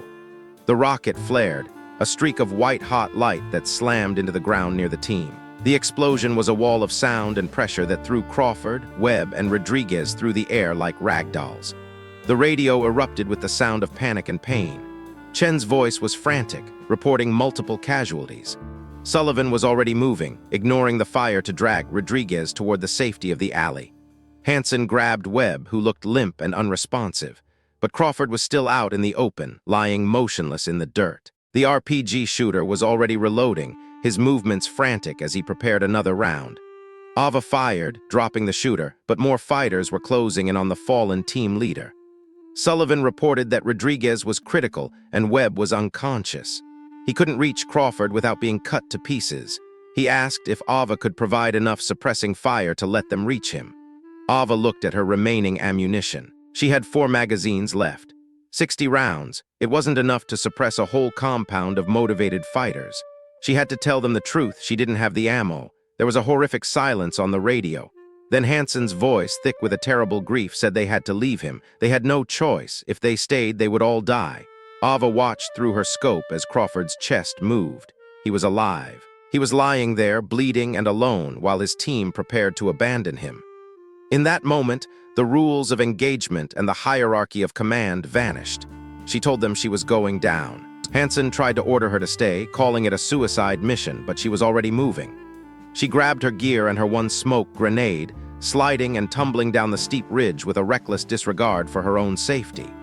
Her ribs, still bruised from the previous mission, flared with agonizing pain, but she pushed through it. She hit the valley floor at a dead sprint, the ground around her kicking up as bullets chased her heels. She popped the smoke, a thick, acrid cloud blooming to mask her approach. She moved through the gray haze by instinct, her mind a map of the courtyard. She tripped over a heavy object and realized it was Crawford. She rolled, her rifle ready, but the smoke was too thick for the enemy to see her. Crawford's eyes were glassy, his helmet cracked from the blast. Ava grabbed his harness and pulled. He was nearly double her weight, a dead mass of muscle and gear. She strained until her muscles felt like they were tearing, dragging him inch by inch through the dirt. Her back screamed and her breath came in ragged gasps, but she didn't let go. A fighter emerged from the smoke, his AK-47 raised. Ava dropped Crawford's harness, drew her sidearm, and fired 3 rounds into the man's chest. 2 more appeared and she took them down as well, her movements a blur of desperate violence. The smoke was clearing. She was exposed. A voice warned her of incoming from her 6. She spun, firing her pistol until it clicked empty. She dropped 1 man but missed the second. As he raised his rifle to end her, his head snapped back. Webb had regained consciousness and was firing from the alleyway. Hands grabbed Crawford and pulled him into the darkness of the alley. Sullivan fell over him, his hands moving with frantic, focused energy. He confirmed Crawford was alive but in dire need of surgery. Hansen took command, ordering the team to move. They ran through the alley, a limping, bleeding procession of shadows. Ava and Sullivan took the rear, providing what little security they could. Behind them, the enemy was mobilizing, the sound of truck engines roaring to life. Hansen asked for a count on the pursuers. Ava looked back and saw 20 men on foot and 2 technicals closing the gap. She knew they wouldn't make the extraction point if those trucks caught them.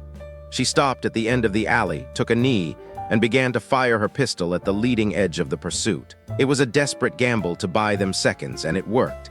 The fighters scrambled for cover, their momentum broken for just a moment. The extraction point was 500 meters of open, unforgiving ground. Ava ran until her lungs felt like they were filled with broken glass.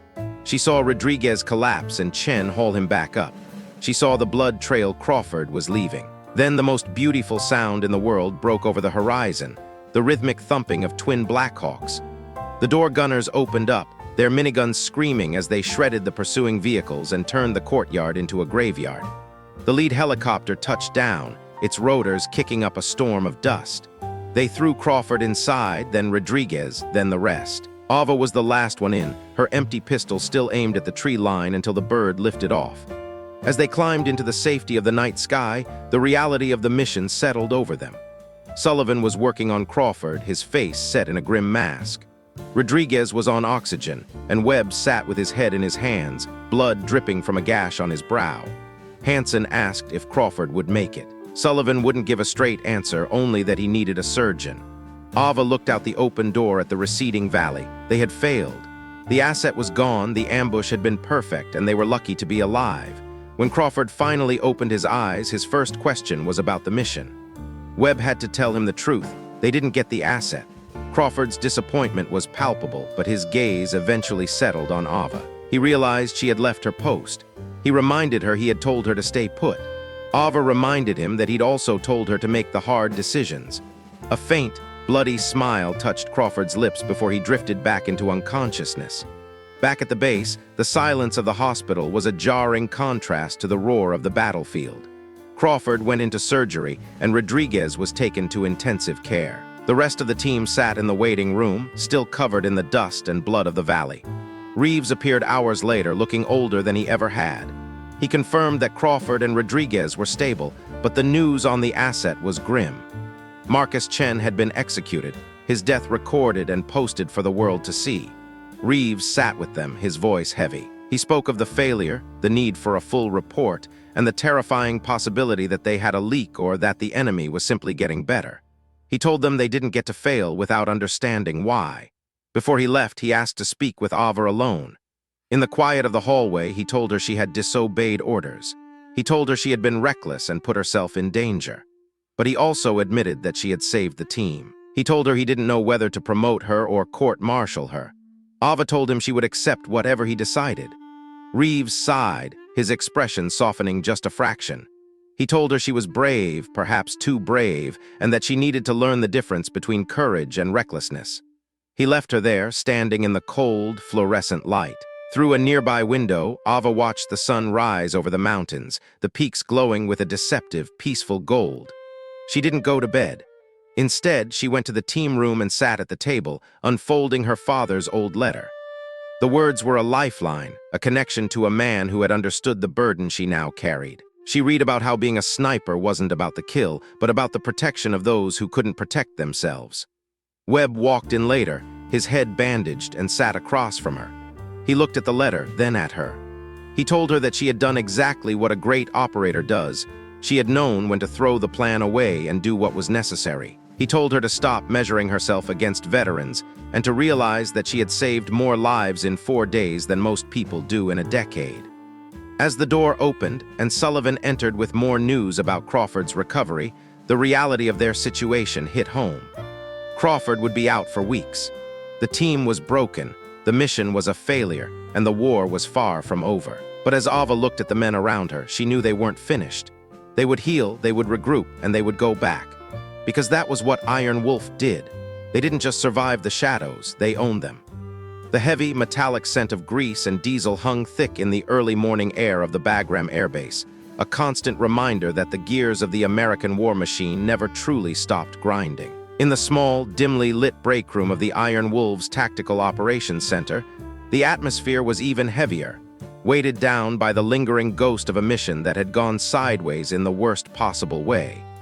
Sullivan stood by the counter, his movements stiff and deliberate as he reached for the communal coffee pot. He poured himself a mug of the sludge-like liquid, took a single, tentative sip, and immediately made a face as if he'd just swallowed battery acid. With a grunt of pure disgust, he turned and dumped the entire contents into the stained plastic sink. He looked over at Webb, who was slumped in a folding chair with his eyes half closed, looking like a man who hadn't slept since the previous decade. Sullivan's voice was a low rasp when he finally spoke, asking who was responsible for the biological hazard currently occupying the coffee pot. Webb didn't even open his eyes, merely shifting his weight and offering a defensive murmur that it had been there when he arrived 6 hours ago. Sullivan didn't press him. He knew the look of a man who had been pushed to his limit. Instead, he began the methodical process of making a fresh pot, measuring out the grounds with the same clinical precision he used when suturing a wound or calibrating a medical monitor. Outside, the base was beginning its daily crescendo. The distant roar of jet turbines mingled with the rhythmic thud of rotor blades and the sharp, barked orders of NCOs getting their squads into formation. It was a symphony of organized chaos, but inside the break room, the silence was absolute. Ava sat at the scarred wooden table, her fingers tracing the various nicks and gouges in the surface. She felt the weight of the last 24 hours pressing down on her shoulders like a lead vest. When Sullivan finally turned back around, the coffee maker beginning to hiss and drip behind him, his expression was unreadable. He waited a beat, watching the steam rise, before telling them that there was something else they needed to know. He explained that Intel had finally traced the leak, the reason the Zarqawi network had known exactly when and where they were coming. Ava sat up straighter, her exhaustion momentarily replaced by a cold, sharp spike of adrenaline. She asked who it was, and the answer Sullivan gave felt like a physical blow. It was Rashid, a local interpreter who had been a fixture in their unit for 8 months. He was a man they had shared meals with, a man who had laughed at their jokes and helped them navigate the complex cultural landscape of the valley. According to Sullivan, Rashid had been feeding information to the enemy the entire time, and he had been taken into custody only 2 hours prior. The revelation left a vacuum in the room. Webb finally opened his eyes, his gaze sharp and focused now. He asked the question that was on everyone's mind. How much did he know? Sullivan's answer was chilling. He knew everything. Every mission they had executed, every compound they had breached, every tactic they favored, and the names and faces of every operator on the team.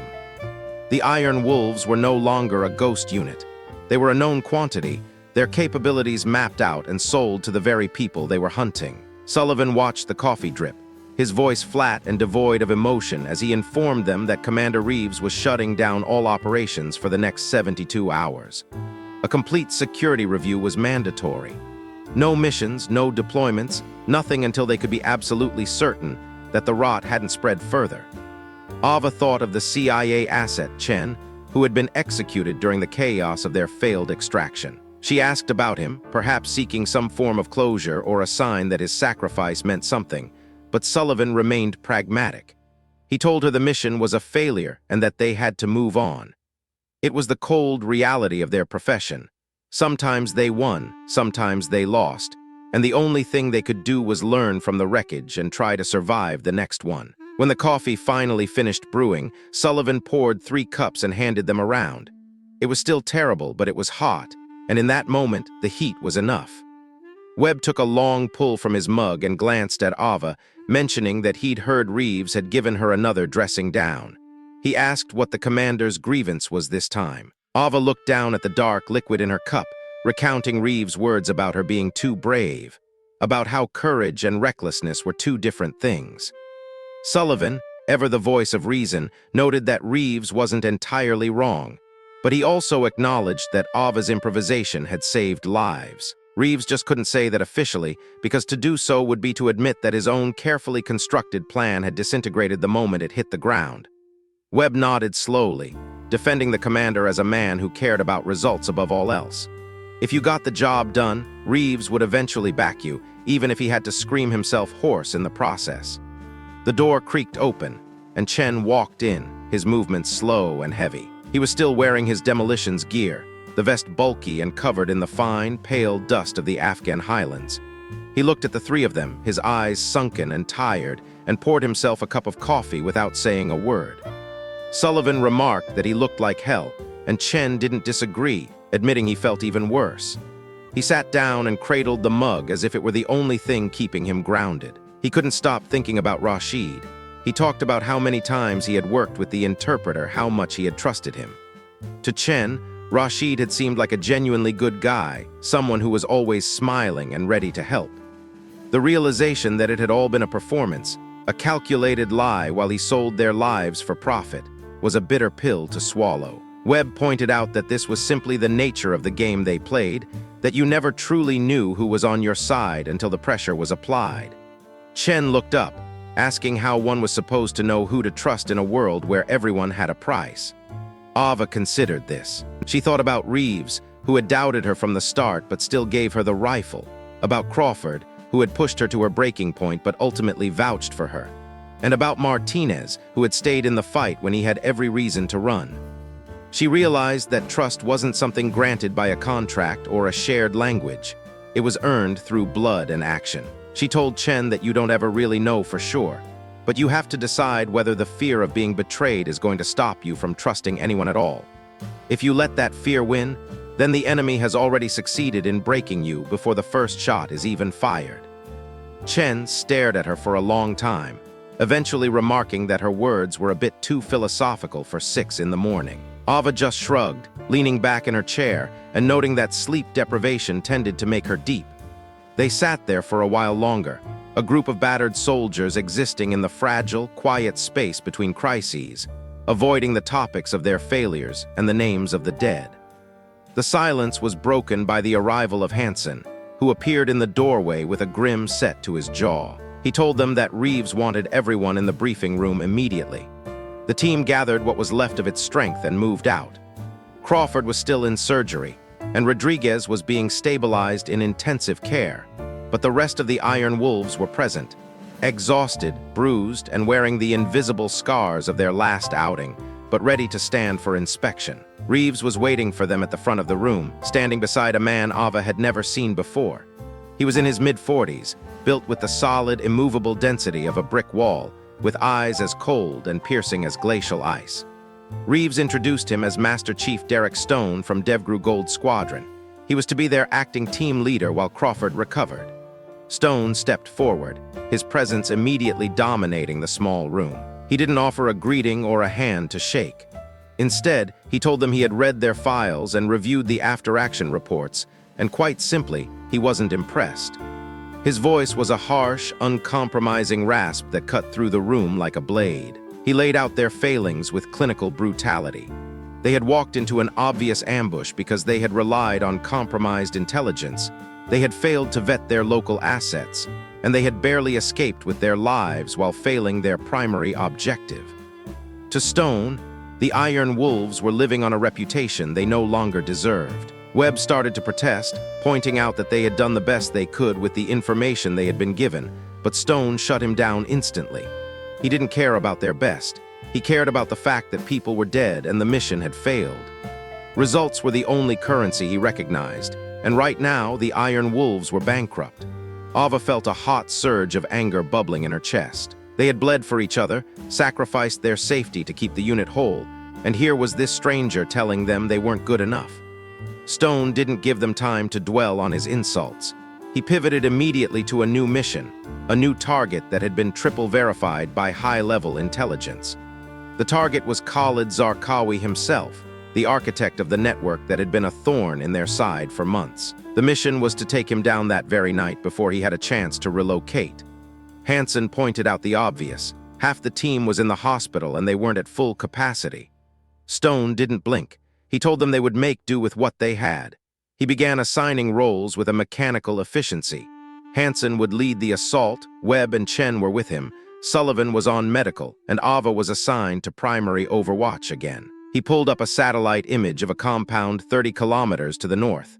It looked disturbingly similar to the last one, but Stone assured them that this time they knew exactly what they were walking into. He detailed the insertion points, the breach protocols, and the extraction routes with the kind of cold, professional precision one would expect from a Tier 1 operator. But there was something missing, a sense of humanity. To Stone, they weren't a team of men and women. They were pieces on a board, tools to be utilized until they were spent. After the briefing, Ava sought refuge in the armory. The familiar, rhythmic task of cleaning her rifle usually helped center her mind, even though the weapon was already spotless. She was deep into the process when Stone appeared in the doorway, watching her with those predatory blue eyes. He addressed her as the female sniper everyone was talking about, noting that he had read about her tendency to disobey orders and abandon her position. He acknowledged that she had gotten results, but he attributed it entirely to luck, and in his world, luck was a finite resource that eventually ran out. Ava met his gaze, her hands steady as she worked. She told him she understood his concerns, but Stone pressed closer, calling her a liability. He told her she made emotional decisions and put the team at risk because she was trying to prove something to herself. He didn't care about her feelings or her need for validation. He only cared about the mission. He ordered her, in no uncertain terms, to follow his script to the letter. No improvisation, no heroics, no moving from her overwatch position unless he specifically authorized it. Ava's jaw tightened, her hands beginning to shake with the effort of suppressing her rage. She told him she followed orders when they made sense, and when they didn't, she did what was necessary to keep her team alive. Stone didn't care. He told her that tonight her only job was to be a robot. He left, and a moment later, Sullivan leaned against the doorway, having witnessed the exchange. He told her not to let Stone get under her skin. He acknowledged the Master Chief's reputation for being an arrogant perfectionist who thought everyone else was incompetent. But Sullivan also pointed out that Stone's rigid style only worked when the plan worked. And in the real world, plans were the first thing to break. He encouraged Ava to just do her job and let the results speak for themselves, as that was the only way to earn the respect of a man like Stone. At 2100 hours, the team boarded the helicopters. The mood was worlds away from their previous deployments. Usually there was a sense of grim camaraderie, a shared understanding of the risks, but now the cabin was filled with a thick, suffocating tension. Without Crawford's steady hand or Rodriguez's dark humor, the unit felt fractured. Stone sat in the corner, a statue of cold professionalism, offering nothing in the way of encouragement. The flight was a turbulent mess, the helicopter bucking and swaying against the fierce mountain winds. Ava stared out the open doors, watching the jagged silhouettes of the Hindu Kush pass beneath them, her stomach churning with a mix of motion sickness and a deep, intuitive dread. She couldn't shake the feeling that they were flying into another disaster. When they reached the drop zone, the team moved out with practiced silence. Ava set up her overwatch on a ridgeline overlooking the compound. It looked quiet, almost too quiet. They hadn't been on the ground for more than 10 minutes when Sullivan's voice crackled over the radio, urgent and low. He had movement to the east, multiple contacts. Through her night vision optics, Ava saw them, a patrol of 8 fighters moving with deliberate purpose, heading straight for the team's position. It wasn't a random patrol, they were hunting. Stone ordered everyone to stay down and let them pass, but the fighters weren't passing. They were closing the distance with terrifying speed, their flashlights cutting through the darkness. It became clear that the mission was compromised before it had even truly begun. The silence of the night was shattered as Stone gave the order to engage. The team opened fire with suppressed weapons, dropping the first few fighters, but the rest scrambled for cover and began shouting for reinforcements. Within seconds, the compound below erupted into life. Lights flared, sirens wailed, and the sound of heavy engines turning over echoed through the valley. Stone immediately called for an abort, ordering everyone to fall back to the extraction point. Hansen disagreed, arguing that if they left now, Zarqawi would vanish into the mountains, and they would lose their best chance to end his reign of terror. The radio became a chaotic storm of gunfire and conflicting orders. Stone, focused entirely on the safety of the assets, reiterated his command to retreat. As they began their withdrawal, the situation deteriorated rapidly. Vehicles began pouring out of the compound, their headlights bouncing over the rough terrain as they raced to cut off the team's escape route. Ava remained on the ridge, her rifle barking as she tried to disable the lead vehicles. She managed to put a round through the engine block of one truck, sending it into a spinning halt, but there were too many of them. Stone ordered her to displace, and she scrambled down the rocky slope, bullets kicking up dust and stone around her. She had only made it a short distance when a grenade detonated nearby, the force of the blast throwing her through the air. She hit the ground with a sickening thud, the world spinning as she tasted blood in her mouth. A sharp, white-hot pain flared in her leg, and when she looked down, she saw a piece of shrapnel buried deep in her thigh. She forced herself to stand, her leg bucking under her weight. She was limping, bleeding, and trailing behind the rest of the team. The enemy was closing in from the rear, their muzzle flashes lighting up the trees. Ava turned and fired her rifle one-handed while retreating, her vision blurring from the pain. When her rifle finally clicked empty, she transitioned to her sidearm, refusing to stop moving. But her leg finally gave out, and she collapsed into the dirt. Just as she thought she was done for, Sullivan appeared through the smoke, grabbing her by the vest and hauling her upright. He didn't say a word, just put her arm over his shoulder and began half carrying, half dragging her toward the extraction clearing. Chen moved to their flank, his light machine gun roaring as he laid down a wall of lead to keep the pursuers at bay. They reached the clearing, but the sight that met them was devastating. There were no helicopters. Stone was screaming into his radio, demanding to know where the extraction birds were. The pilots reported that the landing zone was too hot, that they were taking heavy ground fire and couldn't set down without being shot out of the sky. They were ordered to move to an alternate landing zone 2 kilometers to the north. In their current state, with Ava unable to walk, and their ammunition running dangerously low. 2 kilometers felt like an eternity. Stone ordered a leapfrog formation, his eyes scanning the terrain with a cold, analytical focus. He was calculating their chances, and Ava could see the grim conclusion he was reaching. They were being hunted by a superior force, and someone was going to have to pay the price for the rest to escape. Ava knew she was the weakest link. She stopped, pulling away from Sullivan's grip despite his protests. She told Stone that she would hold the position, that she would buy them the time they needed to reach the alternate LZ. Stone paused, and for the first time his mask of indifference cracked. He told her they didn't leave people behind, but Ava threw his own logic back at him. She reminded him of the mission he was willing to abort and the assets he was willing to abandon. She told him it was the only logical choice. She was wounded, she was slowing them down, and she could be useful one last time. Sullivan and Hansen both protested, but Ava was firm. She told them that this was what it meant to be an iron wolf, to protect the team at any cost.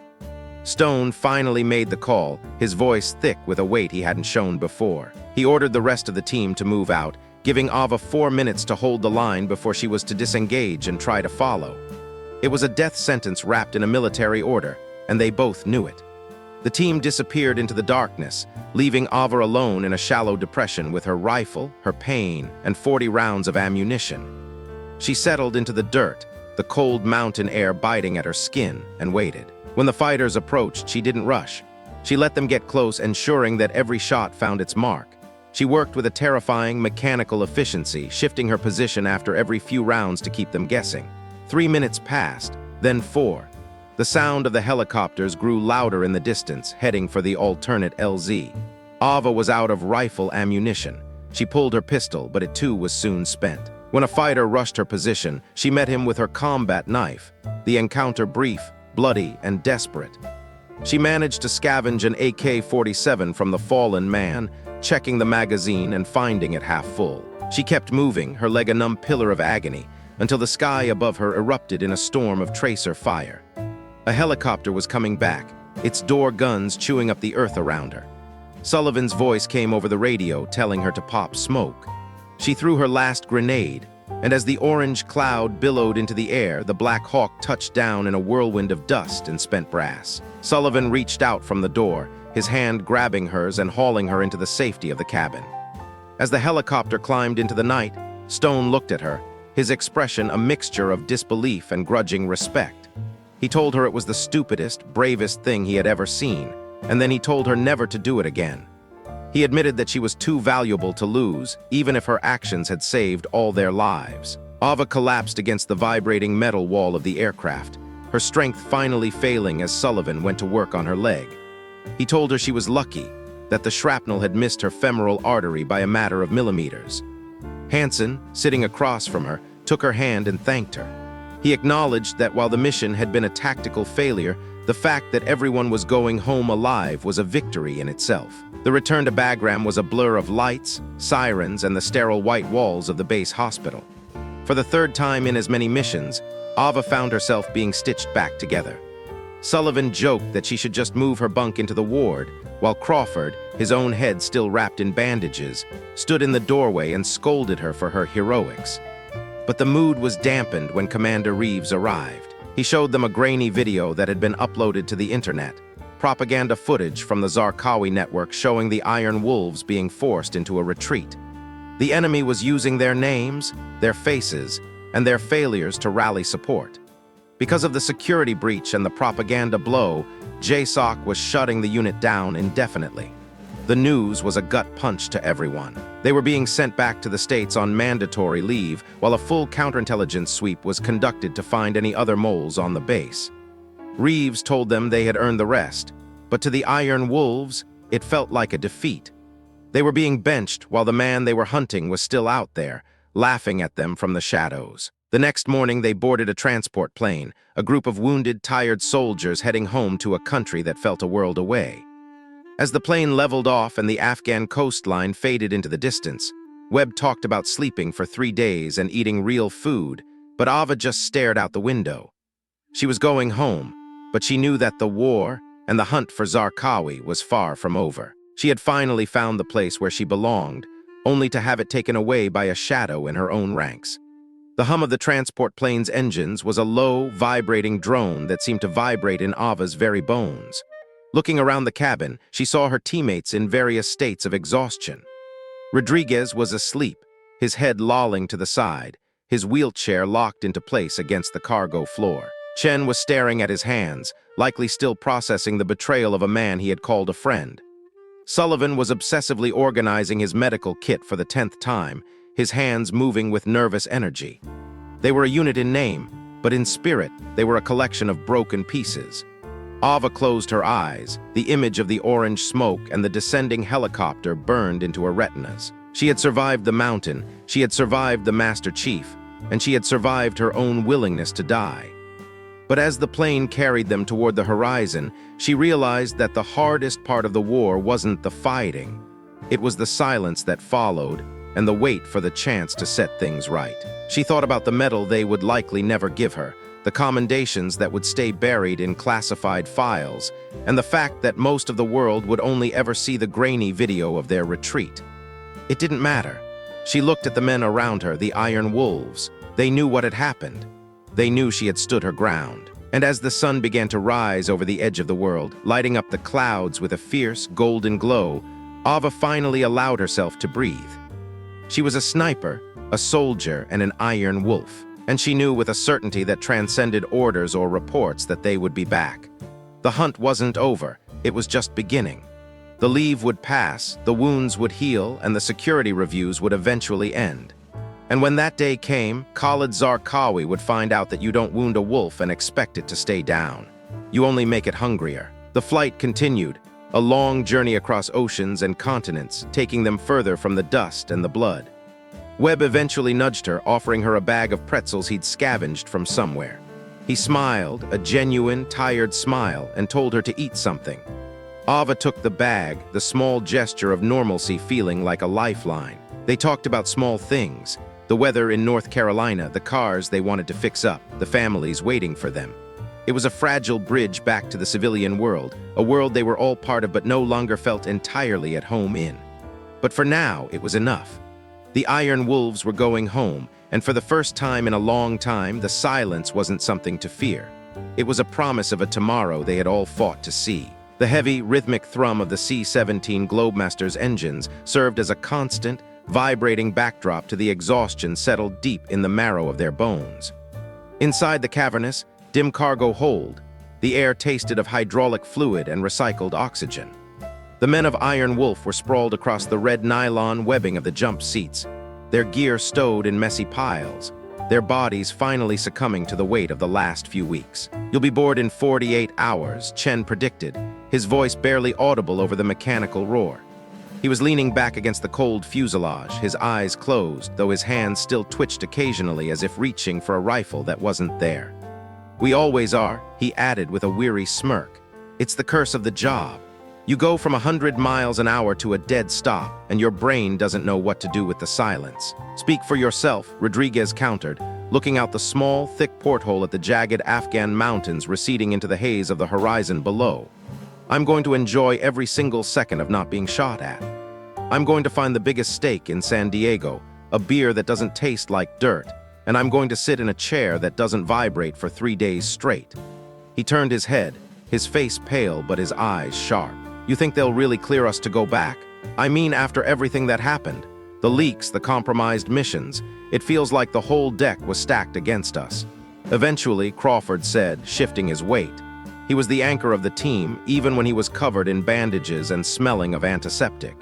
JSOC doesn't bench their best units permanently. They're going to tear apart the security protocols, fire a few people who let those videos leak, and make some cosmetic changes.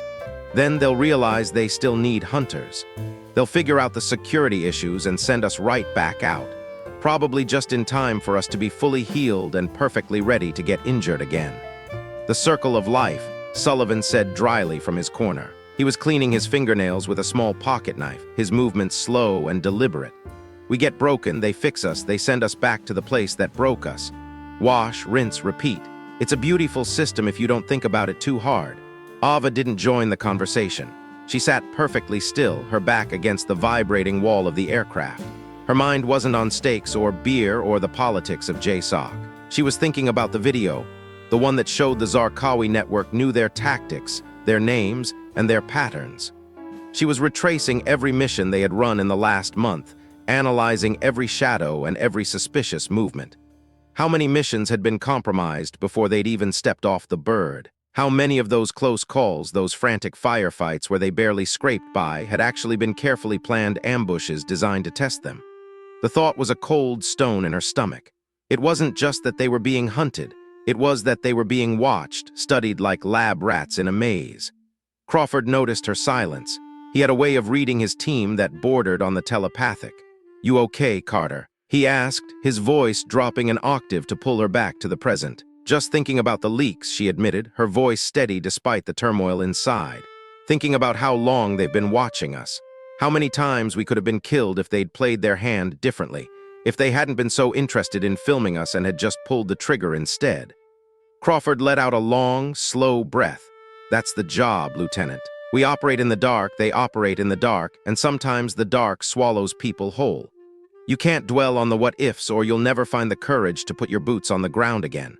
All we can do is keep moving forward, trust the person to our left and right, and be faster than the other guy." He shifted in his seat and winced as his wounds pulled against the fabric of his flight suit.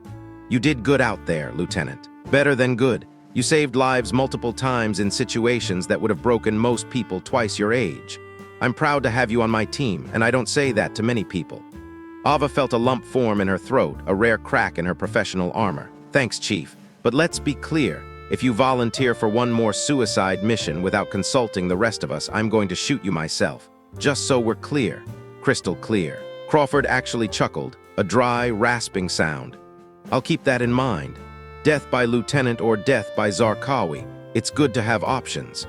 The plane eventually began its descent toward Ramstein Air Base in Germany. The landing was a series of jolts and the screaming of tires on the tarmac, followed by the sudden, eerie quiet as the engines spun down. They had a 6-hour layover for refueling and maintenance before the long haul across the Atlantic to the States. The team scattered almost immediately upon exiting the aircraft. They were a pack of wolves that needed a moment to be individuals. Some headed for the PX to buy things they didn't need, others toward the dining facility for a meal that didn't come out of a plastic pouch. Some just wanted to walk on ground that wasn't actively trying to kill them. Ava found herself drawn away from the noise and the bustling military activity of the base. She wandered toward the base chapel, a quiet, unassuming building with wooden pews and stained glass windows that filtered the late afternoon German sun into long, leaning columns of color. She wasn't a particularly religious person. War had a way of complicating one's relationship with the divine. But her father had been. He had always told her that silence was where you found the truth. She sat in the very back pew, the wood cool against her legs. She reached into her pocket and pulled out his letter.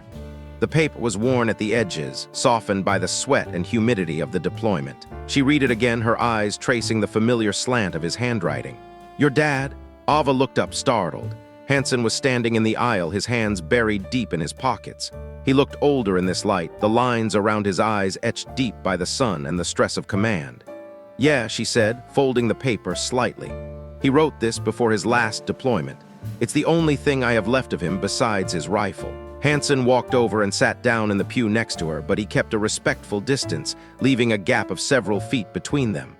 "My father was Army," he said softly, staring up at the stained glass. "Died in Panama in '89 during Operation Just Cause. I was 5 years old. I barely remember the man, to be honest. I remember the smell of his shaving cream and the way his boots sounded on the floorboards, but the rest of him exists only through stories other people tell." "I'm sorry." "Don't be," Ava said, and she meant it. He died doing what he believed in. That's more than most people get in this life. Most people die in a bed wondering if they ever did anything that mattered. He never had to wonder. Hansen was quiet for a long moment, the silence of the chapel wrapping around them like a shroud. "I wanted to ask you something," he said finally. "Why'd you join? Really? Not the official answer you give in the boards or the interviews, not the service and sacrifice speech. What was the real reason?" Ava folded the letter carefully, her fingers tracing the creases. "Because my father told me I could be something extraordinary if I was willing to pay the price. And I wanted to know if he was right. I spent my whole life wondering if I was just a ghost of him, or if I had what it takes to do what he did. To see the things he saw and not blink. And do you? Hansen asked, turning his head to look at her. I don't know, she admitted, her voice barely a whisper. Some days I think yes. I feel the focus, the clarity, the way the world slows down when I'm behind the glass. Other days I think I'm just incredibly lucky, and eventually my luck is going to run out. I feel like a fraud waiting to be caught. She looked at Hansen, seeing the reflection of her own doubts in his eyes. Why'd you join? To prove I wasn't my father, he said with a sad, crooked smile. To prove I could do this job and actually survive it. I wanted to be the one who came home to my family. I wanted to break the cycle of dead fathers and fatherless sons. I wanted to show my kids that you can be a warrior and still be there to tuck them in at night. He sighed, the sound heavy with regret.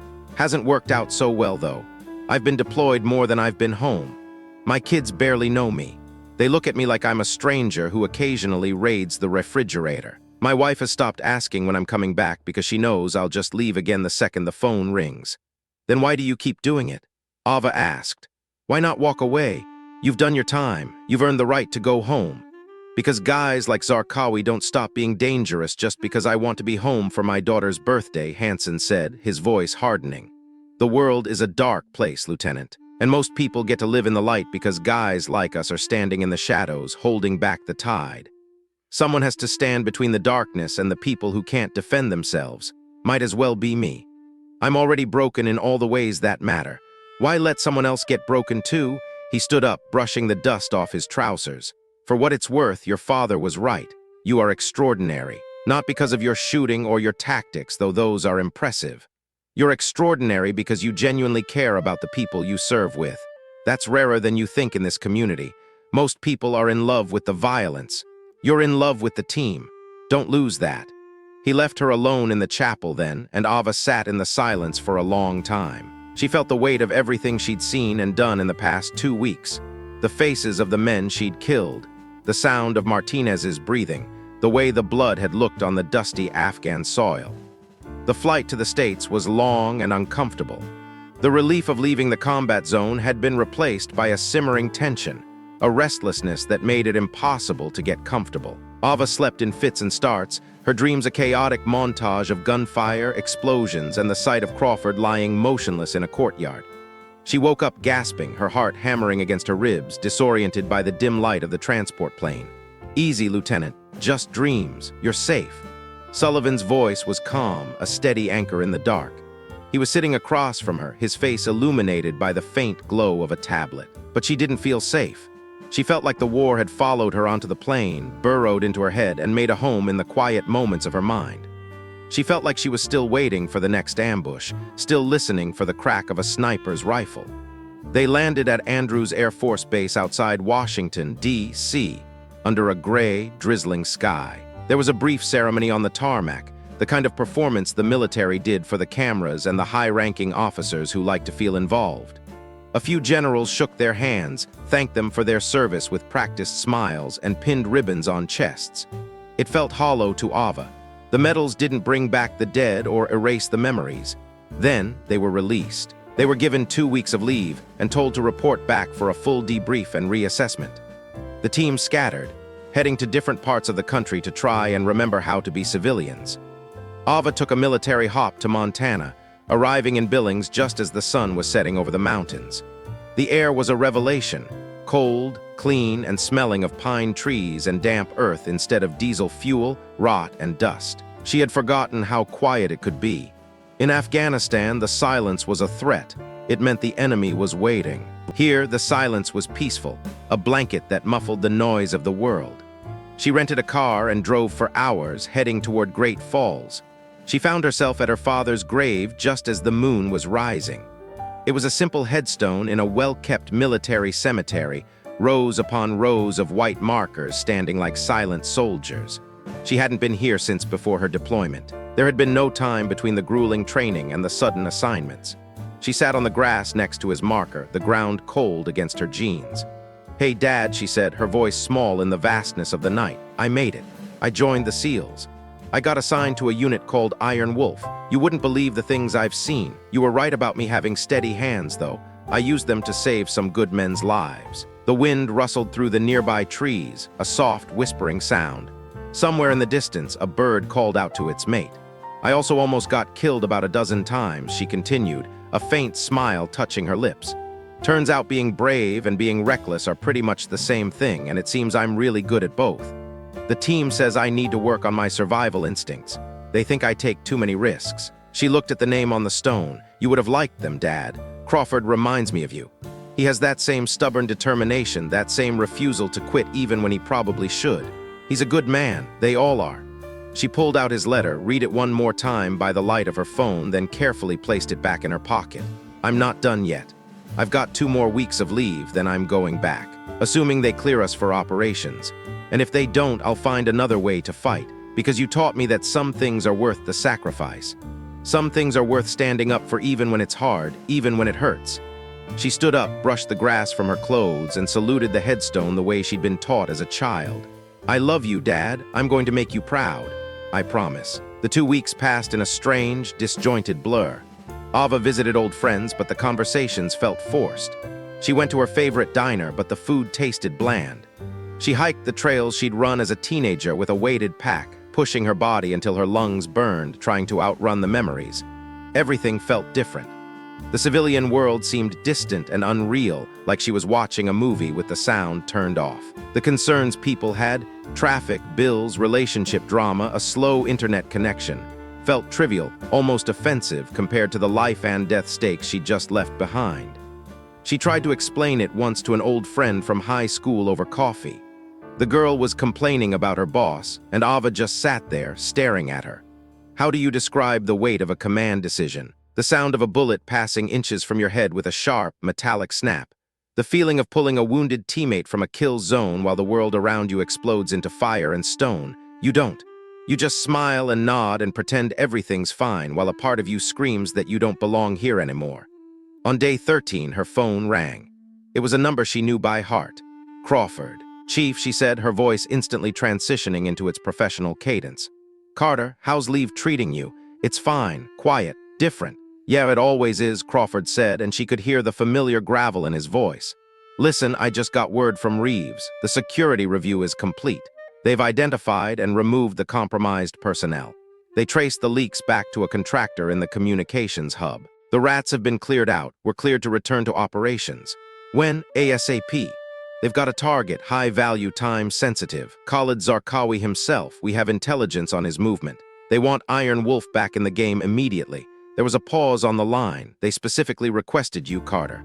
Reeves says we need our best sniper, and after what you did out there, he won't take anyone else. Ava felt her heart rate pick up, a surge of adrenaline washing away the lethargy of the last 2 weeks.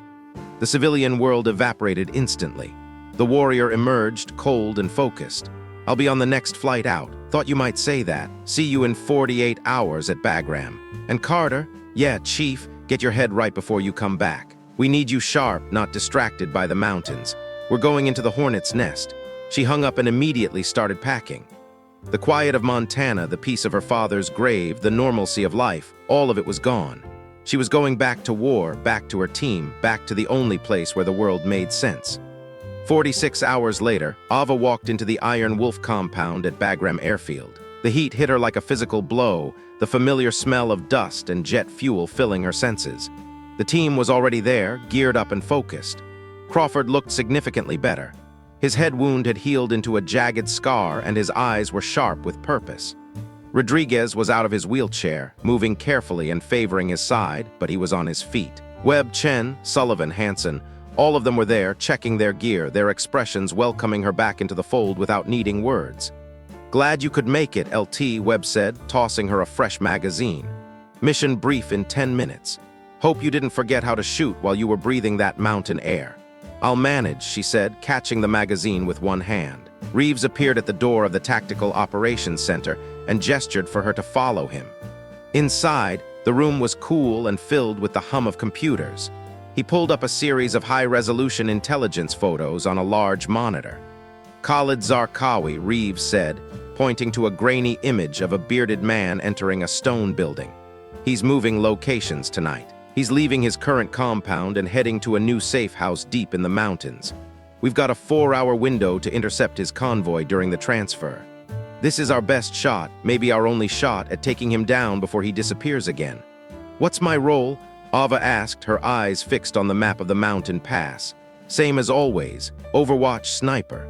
But this time there's a complication. The transfer route goes through a very narrow mountain pass. The visibility will be limited, the terrain is treacherous, and there are multiple spots where an ambush could be launched against us. You'll need to be on your A game. You're going to be the eyes for the entire team. I'm ready, sir. Reeves studied her for a long moment, his gaze searching.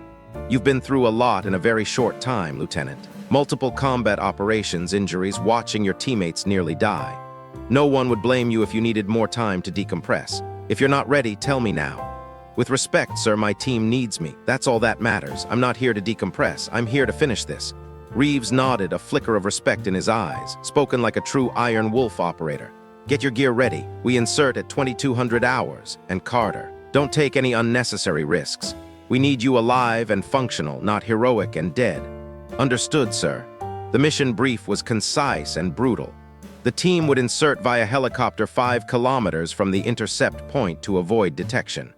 They would move on foot through the rugged terrain, establishing hidden positions along the transfer route.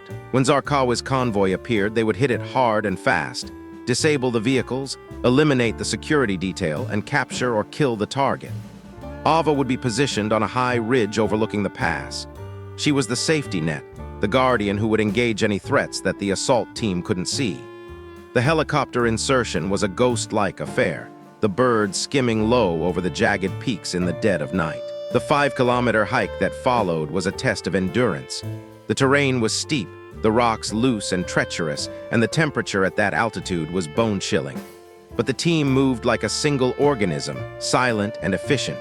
Everyone knew their role, and the trust between them was palpable. Ava reached her Overwatch position 90 minutes before the convoy was expected. She settled into the rocks, the cold stone seeping through her gear.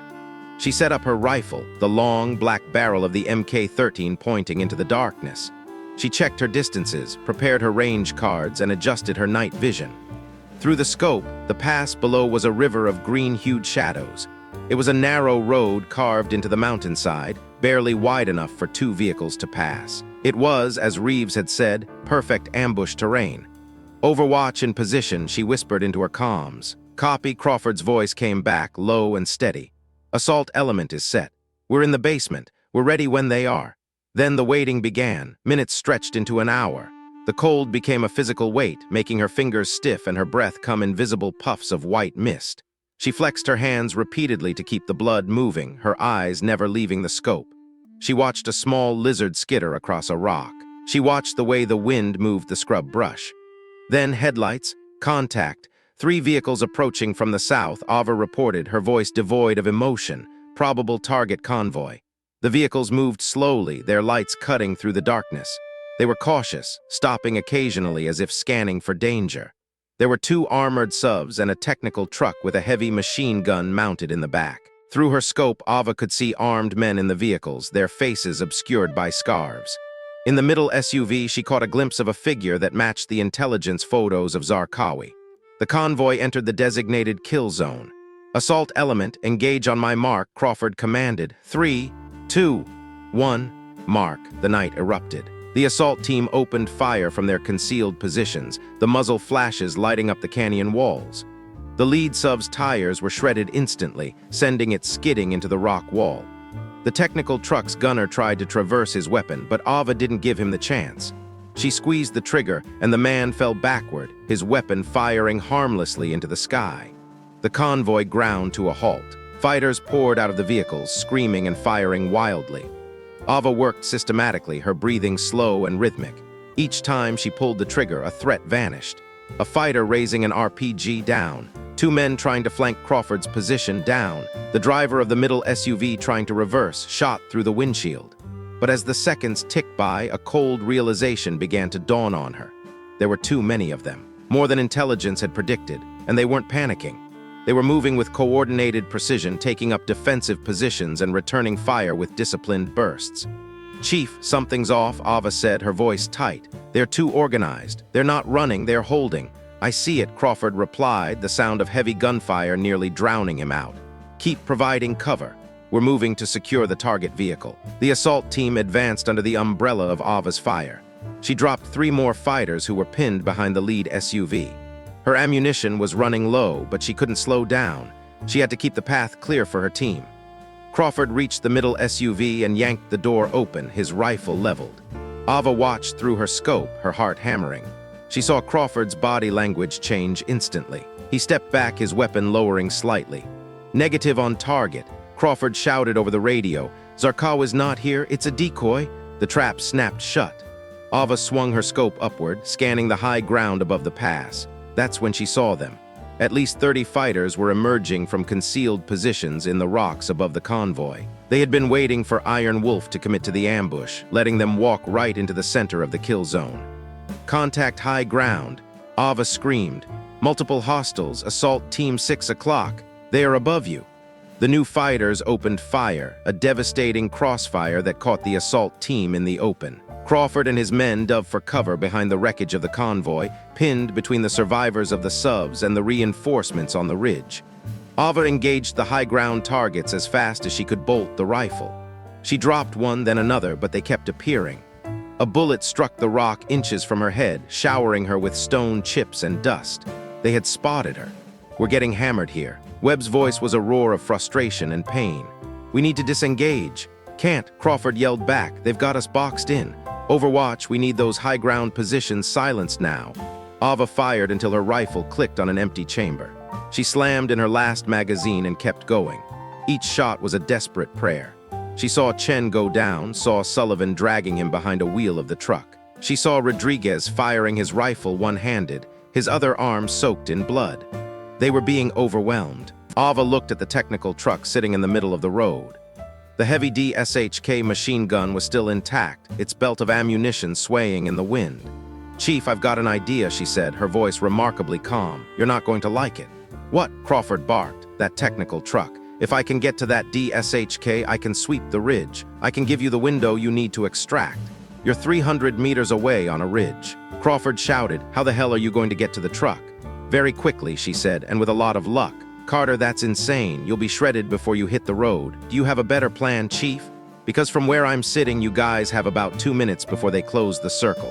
There was a pause, a heartbeat of silence amidst the chaos. Then Crawford spoke. "Do it. We'll give you everything we've got." Ava abandoned her sniper rifle. It was useless for what she needed to do. She grabbed her sidearm, checked her last grenade, and began to run. She didn't climb down, she slid, using the steep slope of the ridge to gain momentum. Rocks tore at her clothes and skin, but she didn't feel the pain. She was a blur of motion, a shadow moving through the dark. She hit the bottom of the ridge at a full sprint. Bullets chased her, kicking up spurts of dirt at her heels. A fighter emerged from behind the rear SUV, and she shot him twice in the chest without breaking stride. Another raised an AK-47, and she threw her grenade. The explosion took him off his feet, and she used the smoke as cover to reach the technical. She dove behind the rear tire just as a burst of automatic fire chewed up the metal above her head. She scrambled up into the bed of the truck, her hands slick with sweat and grime. She grabbed the handles of the DSHK, a massive Soviet-era beast of a weapon. She had only fired one once during a cross-training exercise years ago. She didn't need finesse now. She needed noise. She swung the heavy barrel toward the high ground positions and squeezed the trigger. The DSHK roared, a deafening, rhythmic thundering that shook her entire body. The half-inch rounds didn't just hit targets, they disintegrated rock and flesh. The fighters on the ridge scattered, their coordinated fire breaking apart as they scrambled for cover from the devastating rain of lead. "Go! Move now!" Ava shouted into her radio, the vibration of the gun making her teeth ache. The assault team didn't hesitate. Crawford led them in a fighting retreat, laying down suppressive fire while maneuvering toward the extraction point. Ava kept the heavy gun singing, sweeping the barrel back and forth across the ridge, making it impossible for the enemy to organize a pursuit. Her hands were numb, her shoulders were screaming in protest from the recoil, and the heat from the barrel was singeing her gloves. But she didn't stop. She fired until the long belt of ammunition ran dry, the last casing clattering into the bed of the truck. By then, the assault team had reached the tree line. "Carter, exfil now," Crawford ordered. "You've done enough." Ava jumped down from the truck and ran. She didn't look back. Behind her, the remaining fighters were regrouping, realizing the heavy gun was silent. She sprinted across the open ground, her lungs burning, her legs feeling like lead. She was halfway to the trees when a round hit her squarely in the back. The impact was like being hit by a sledgehammer. It drove the air from her lungs and sent her sprawling into the dirt. For a second, the world went black. She forced herself to breathe. The armor had held. The ceramic plate was shattered, but it had stopped the bullet. She scrambled to her feet, her vision swimming. Another round grazed her shoulder, spinning her around and sending a bolt of white-hot pain through her arm. She stumbled, nearly falling again, but she kept moving. Then she was at the tree line. Hands reached out and grabbed her, hauling her into the dense shadows. Sullivan was there, his face grim as he checked her for wounds. Crawford was on the radio, calling for immediate extraction. "You're completely insane," Webb told her, a wild, grinning look in his eyes despite the blood on his face. "That was the most beautiful thing I've ever seen." They reached the LZ just as the helicopters descended, their rotors kicking up a storm of dust and debris. The team piled into the birds, lifting off under a final, desperate volley of fire from the ground. As the helicopter climbed into the safety of the night sky, Ava slumped against the interior wall. She was bleeding, her body was a map of bruises and scrapes, and her hands were still vibrating from the DSHK. Crawford sat down next to her, his own gear tattered. "You saved us again," he said softly. "I'm starting to think you have a guardian angel who's working overtime, or I'm just too stubborn to die," she wheezed. "Both, probably," Crawford said. He looked at her with an intensity that made her look away. "When I said don't take unnecessary risks, I meant it. That stunt with the truck. That was a coin flip, Carter. You could have been killed 10 different ways, but I wasn't, and everyone made it out." Crawford put a heavy hand on her uninjured shoulder. "You're one of us now, fully, completely. No reservations, which means we worry about you the same way we worry about each other. So when I tell you to be careful, it's not because I doubt you. It's because I don't want to lose you. You understand?" "Okay, Chief," she said, leaning her head back against the vibrating metal. The flight back to base was quiet.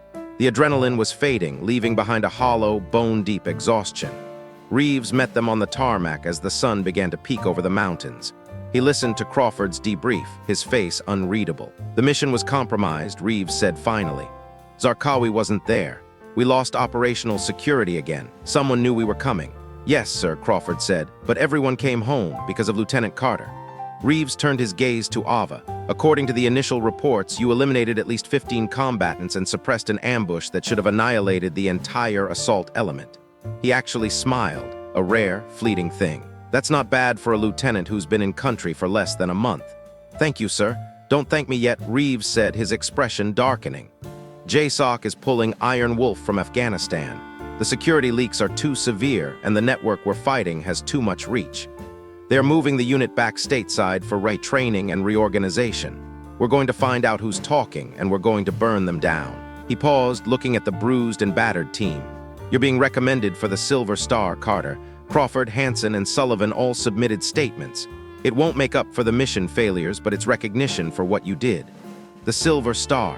It was the third highest combat decoration. Her father had earned one in Iraq shortly before he was killed. "I don't need a medal, sir," Ava said.